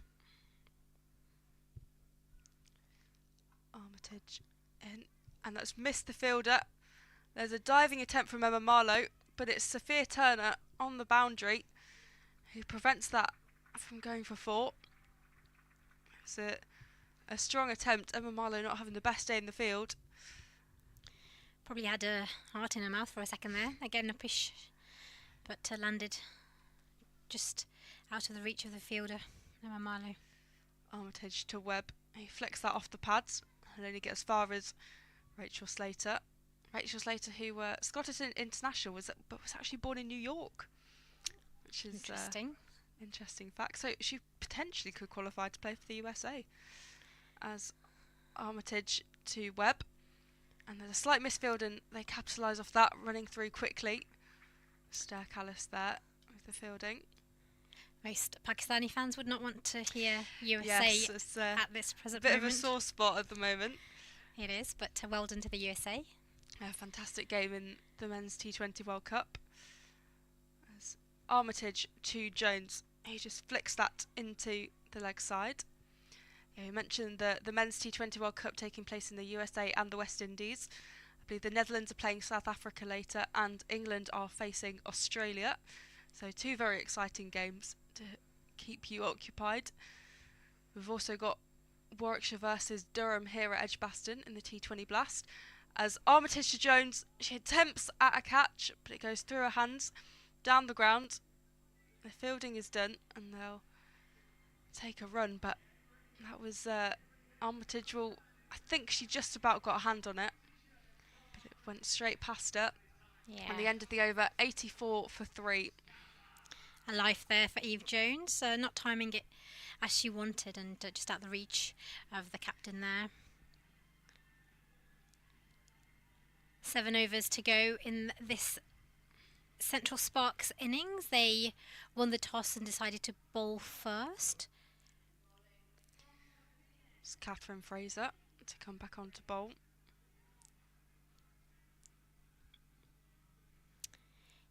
Eve Jones, the captain of Central Sparks, taking strike. She's on 13 as Catherine Fraser comes in. She hits that straight back to the bowler. No run. It was hit quite hard, but well fielded by Fraser.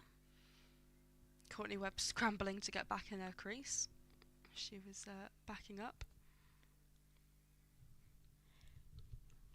Fraser into Eve Jones again, who plays that again straight to the fielder at mid-wicket. She's looking a little bit at cover, sorry. She's looking a little bit frustrated, I think. Fraser back in, and she takes a big swipe. That's gone, and it's the fielder out there, and it's gone straight to the fielder there at the onside boundary. And Eve Jones is out for 13 runs. Frustration got the better of her. Yeah, that's a difficult one. Central Sparks are not looking as in control as they were. A wicket for Catherine Fraser for the Northern Diamonds. Katie George now running out to the middle. And Sparks need a good partnership here, because what Diamonds had and executed really well was Holly Armitage getting that big score, and she was well supported by Stair Callis, who got 43. Right now Amy Jones has had the best innings of the day for the Sparks with 39.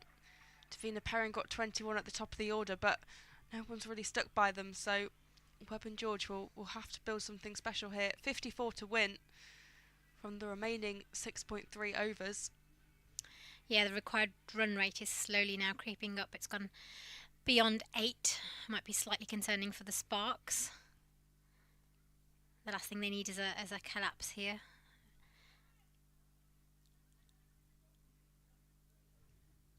Katie George, she had a good time in the field. She'll be hoping to get some runs as well today as Fraser comes into bowl.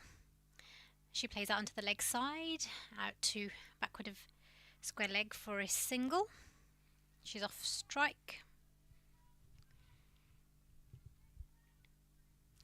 That was good from George. Just rotate the strike, and I think that's how you build partnerships, get off the mark early. Webb now on strike to Fraser, and she pulls that to the leg side. And is it going to miss the fielder? No, it's a slight fumble there, but restricts Webb just to 1 run.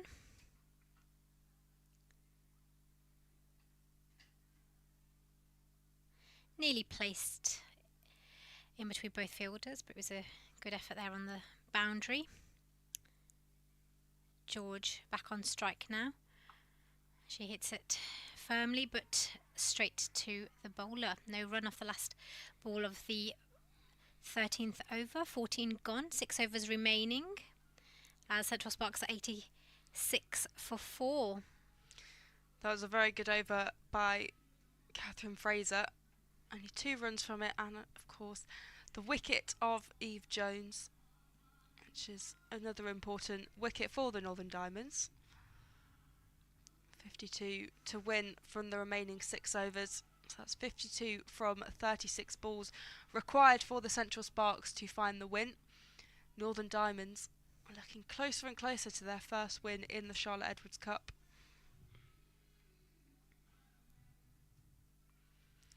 It'll be Holly Armitage to bowl her final over. She bowls to Courtney Webb, who plays that straight to the fielder Stair Callis at cover. Bowled really well, Holly Armitage. Only given away 13 runs so far in her 3 overs. Armitage again, and Webb plays that all the way to the boundary. As a poor piece of fielding by Sophia Turner, she made the ground, but she'd gone to the wrong side of the ball, and it just raced away past the boundary to the fencing in front of the Hollies, and she'll be disappointed with that. It was a kind of unnecessary boundary. As I say, she had made the ground, so she was there, but it was just one of those errors.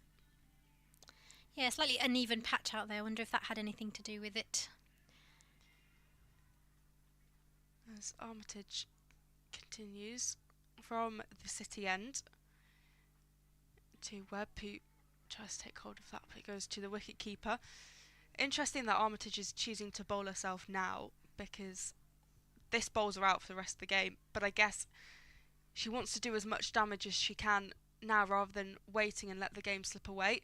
As she's into Webb again, it's back behind the bowler, heads toward mid-on, and the fielding is done.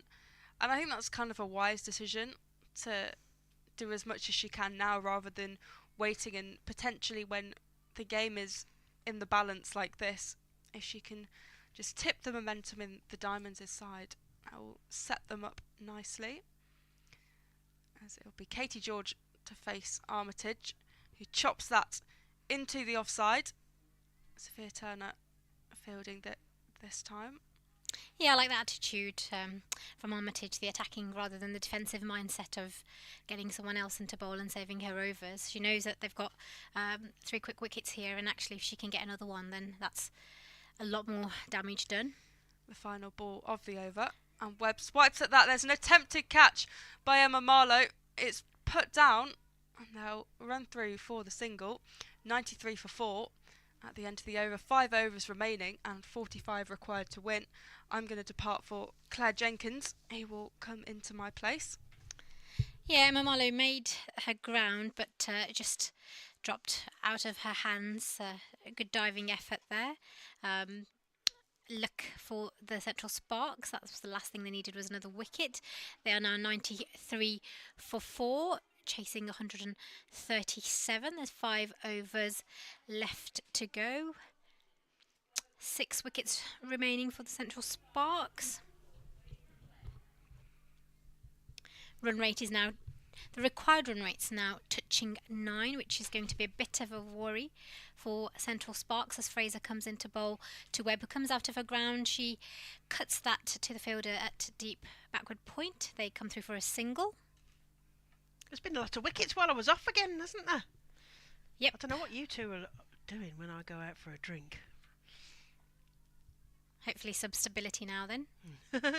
As Fraser comes in to Webb, who plays that almost undecidedly whether she was going to hit it off or leg, but has gone to the mid-wicket region for no run.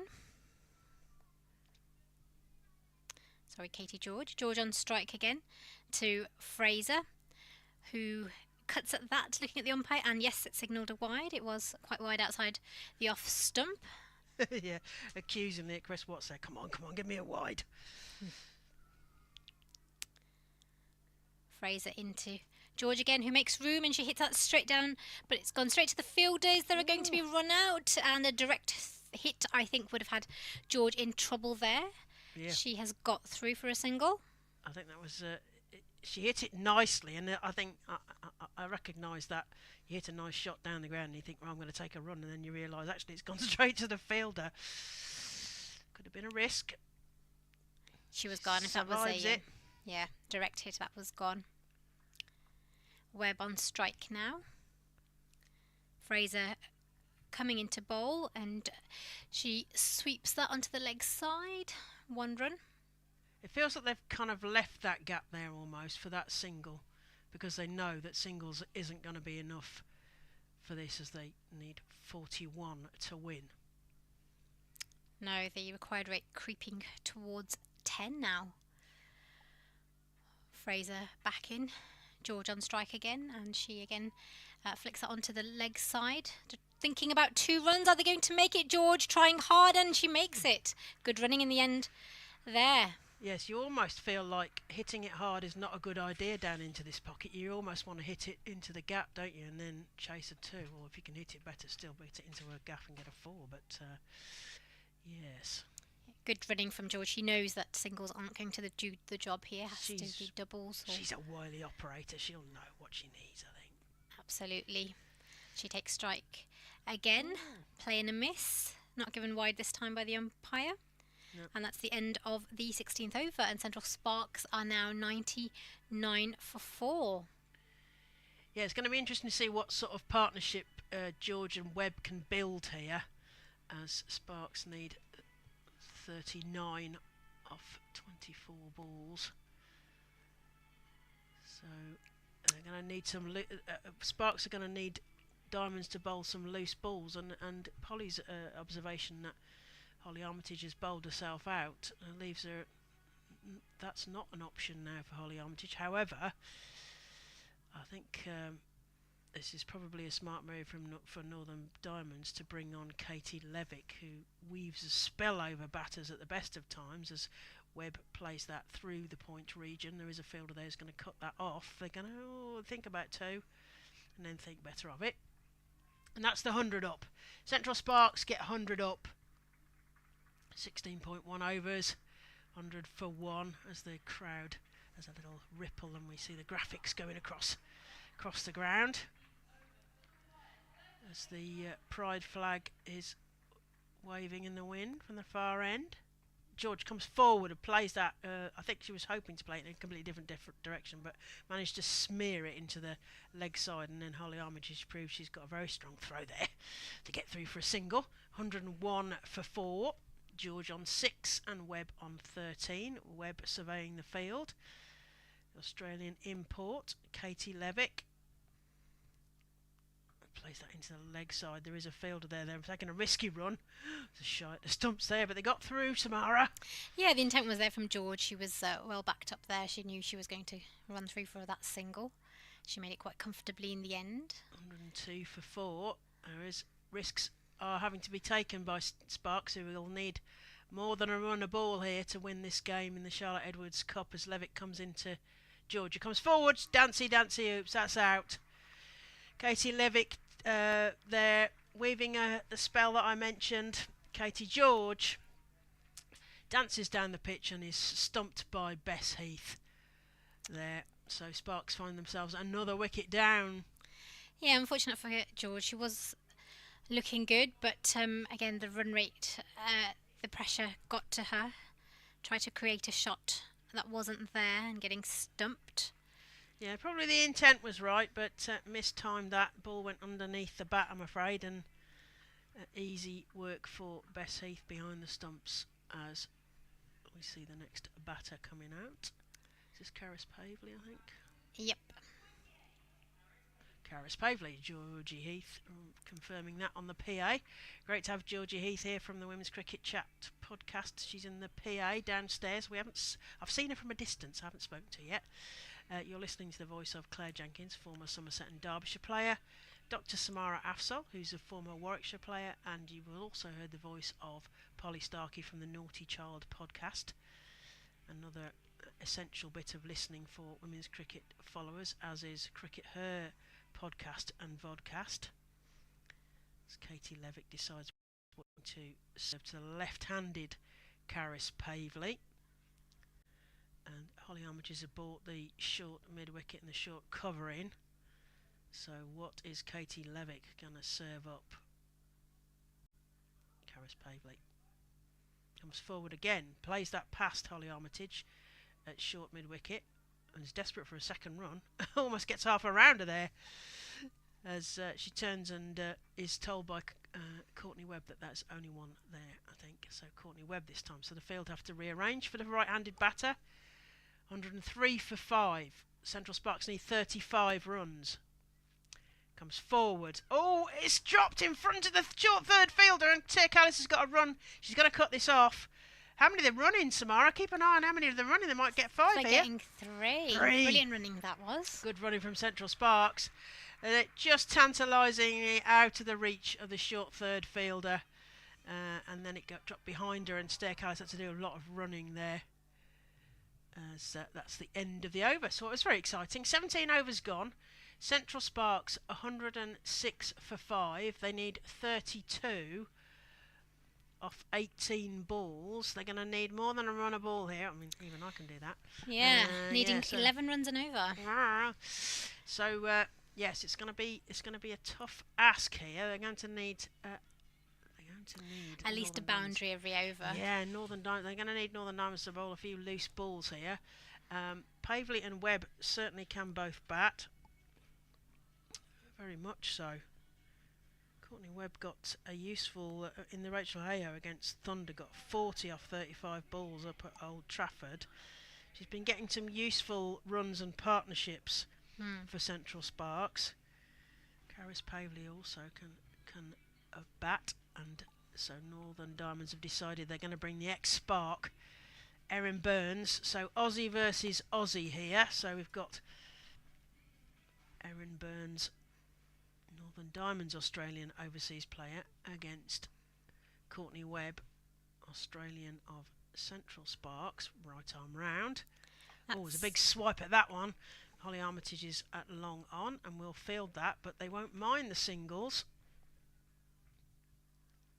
107 for 5. 31 needed. The field changes for left and right.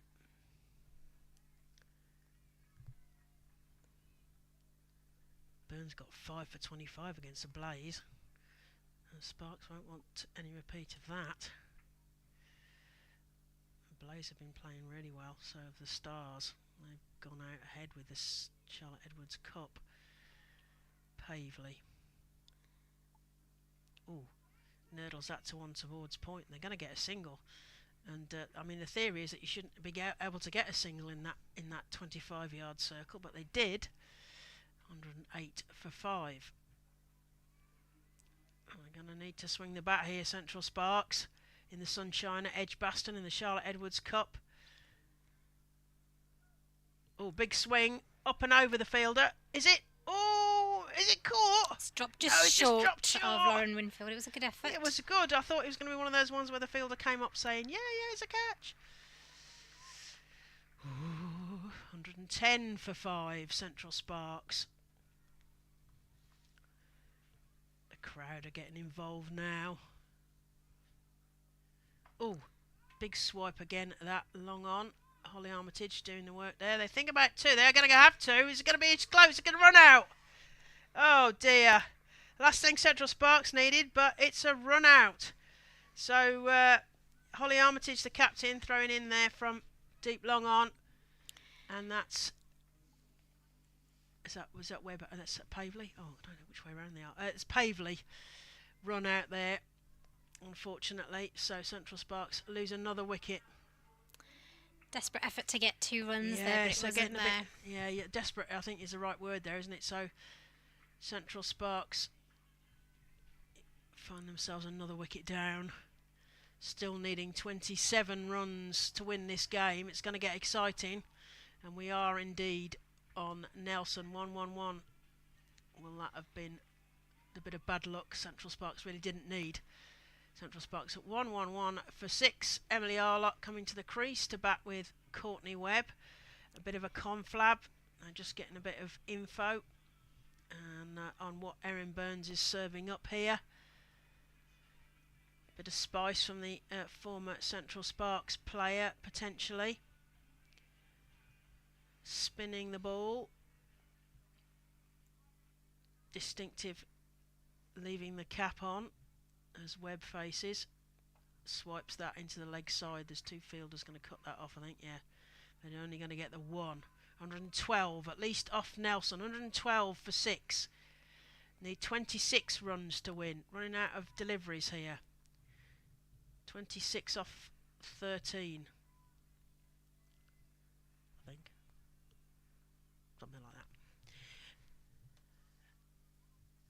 that. Burns around the wicket to Arlott this time, who again plays that into that gap that they've left at mid-wicket. And they're going to have to try and push for 2. They are pushing for 2. Oh, and that's sort of slightly fumbled at the stumps. They get 2 there. 114 for 6. That's the end of the over. So 18 overs gone. 2 overs left. They need 24 off 12 balls. This is going to start getting exciting now. What do you reckon? It's going to be difficult because I'll have to get at least 2 boundaries in both overs, which looks very difficult. And of course, I was mentioning earlier, I was commentating on the Rachel Hayhoe-Flint version of this, so Sparks versus Diamonds here at Edgbaston earlier in the season.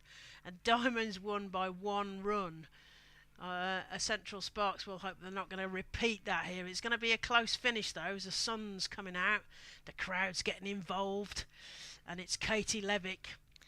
She's bowling her final over. Yeah. She's bowled 3 overs so far, taking 1 for 26 as she comes into Webb, who swats at that, and it's gone to the fielder there at deep cover.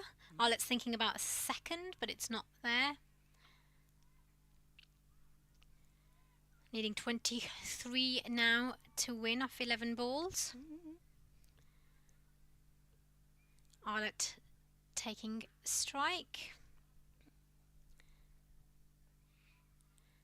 Levick comes into Arlott, who plays, and it's given a wide. It's wide outside the off stump there. She decides to let that go as she realised it was quite wide. That'll help Central Sparks a little bit. Levick back in to Arlott, who hits that over her fellow batter's head. And she was going to clonk her on the top of the head then. Yeah.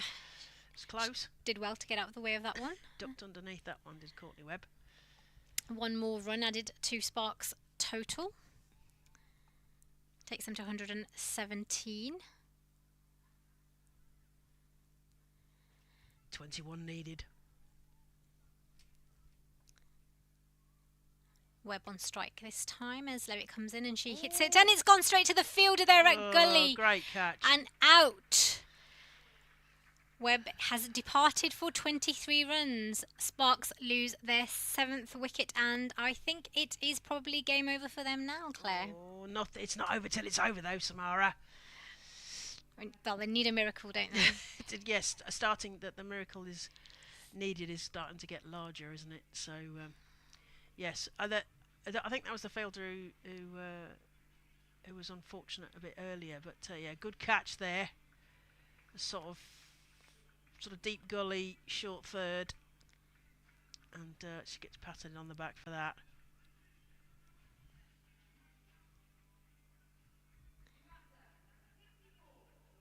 So Georgia Davis to the crease now. She can bat a bit. She can hit. It's the old they can all bat answer, isn't it, I suppose. But at this stage when I'm starting to get deja vu from the Rachel Hayhoe-Flint, where Central Sparks found themselves 1 run short.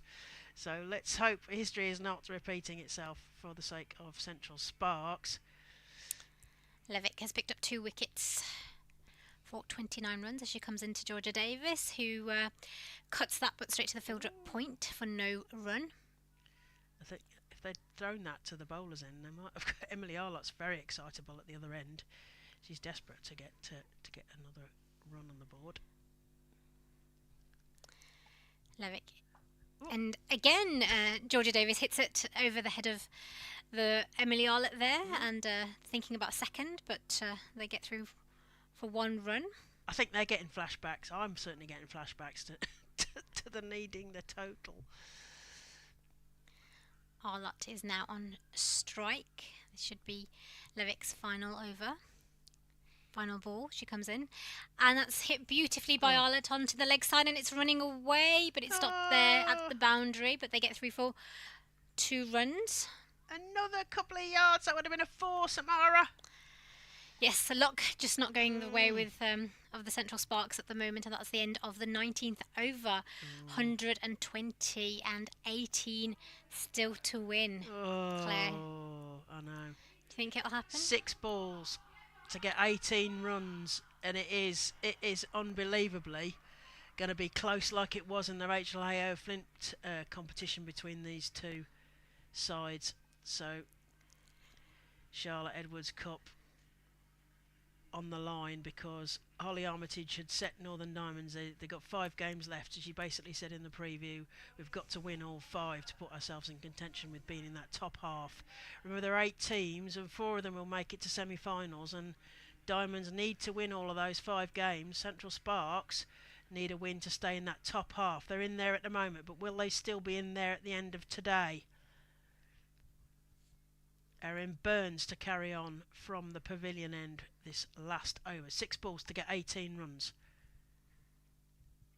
Oh, it's in the air.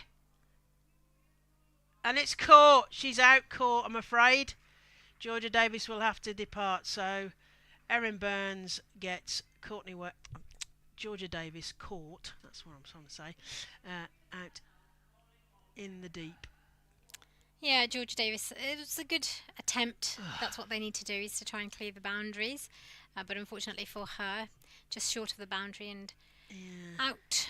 Yeah, and another day that could have dropped short or gone over the top. I mean, the intent was right, wasn't it? Yeah. Trying to get hold of that, yes. Great catch there. I think that was Sophia Turner right there, is it?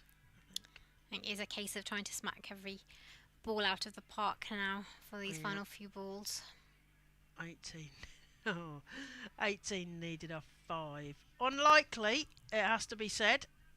However, not impossible. So, number 9. Grace Potts in now. Grace Potts, tall, fast bowler. We've got the bowling attack here with the bat in hand. Emily Arlott and Grace Potts, both of whom have various England honours or England A honours. Not the full side, but certainly under 19s and A teams. As Polly mentioned, a bit of unluckiness for Arlott, who possibly could have played in an Ashes game. As that's played up and over. It's dropping into a gap, is it? Yes, it's dropping into the gap, and they're only going to get the 1, unfortunately. Running out of deliveries, it's going to be impossible very shortly. They need 17 to win.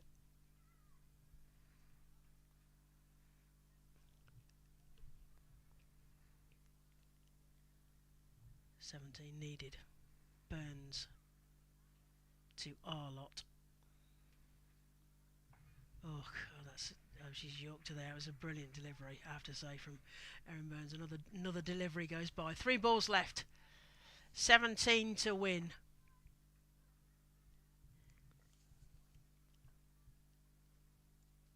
Everything poised here at Edgbaston. Arlott plays that into the leg side. There is a fielder there who's going to cut that off. They're desperate for those boundaries. Oh dear. Only 1 run there to the total, I'm afraid. 2 balls left. 16 runs. So actually impossible unless there's some extras here. Central Sparks find themselves 122 for 8. They're gonna find themselves short, aren't they? As Arlott can only play that along the ground, and Diamonds, Winfield Hill will shovel that back, and there is just the 1 to the total. So I'm afraid these bowlers have just run out of deliveries here. 1 delivery to get, and 15 to get Sparks 123 for 8, and it looked like it was going to be on at the halfway stage. Burns around the wicket to Arlott, who takes a big swipe, but it's going to get cut off, I think, on the boundary. Yes, it is. Sophia Turner does the tidying up. They get through for a single, and they find themselves short of Northern Diamonds 137. They hit 138. They'd set as a total. Central Sparks, I'm afraid, ran out of deliveries and find themselves 14 runs short of the total. So a win there for Northern Diamonds here at Edgbaston in the Charlotte Edwards Cup. Holly Armitage charged her team with winning those last final 5 games because this is their first win in the Charlotte Edwards Cup all season, and Central Sparks will, I'm afraid, not be delighted with them with that. Central Sparks will hang their heads now because at the halfway stage they were certainly able to do this, but the first game in this double header here at Edgbaston is won by Northern Diamonds by 13 runs. Well, it's Central Sparks. Well, they left themselves with too much to do. They did all right to the halfway stage. Perrin got 21. Amy Jones got 39. Eve Jones got 13. Courtney Webb got 23. And then they sort of dribbled with that in terms of the bowlers. Katie Levitt got 2, and then 1 each for Burns. Although you never know, what might happen. You might get a few upsets for the rest of the tournament. Yeah. So have you enjoyed your first game of this season? I have absolutely enjoyed it. It's been great to have you with us today. So any final thoughts? Final thoughts. I think Central Sparks really need to just have a think. They've got another game tomorrow, haven't they? They've got a bit of a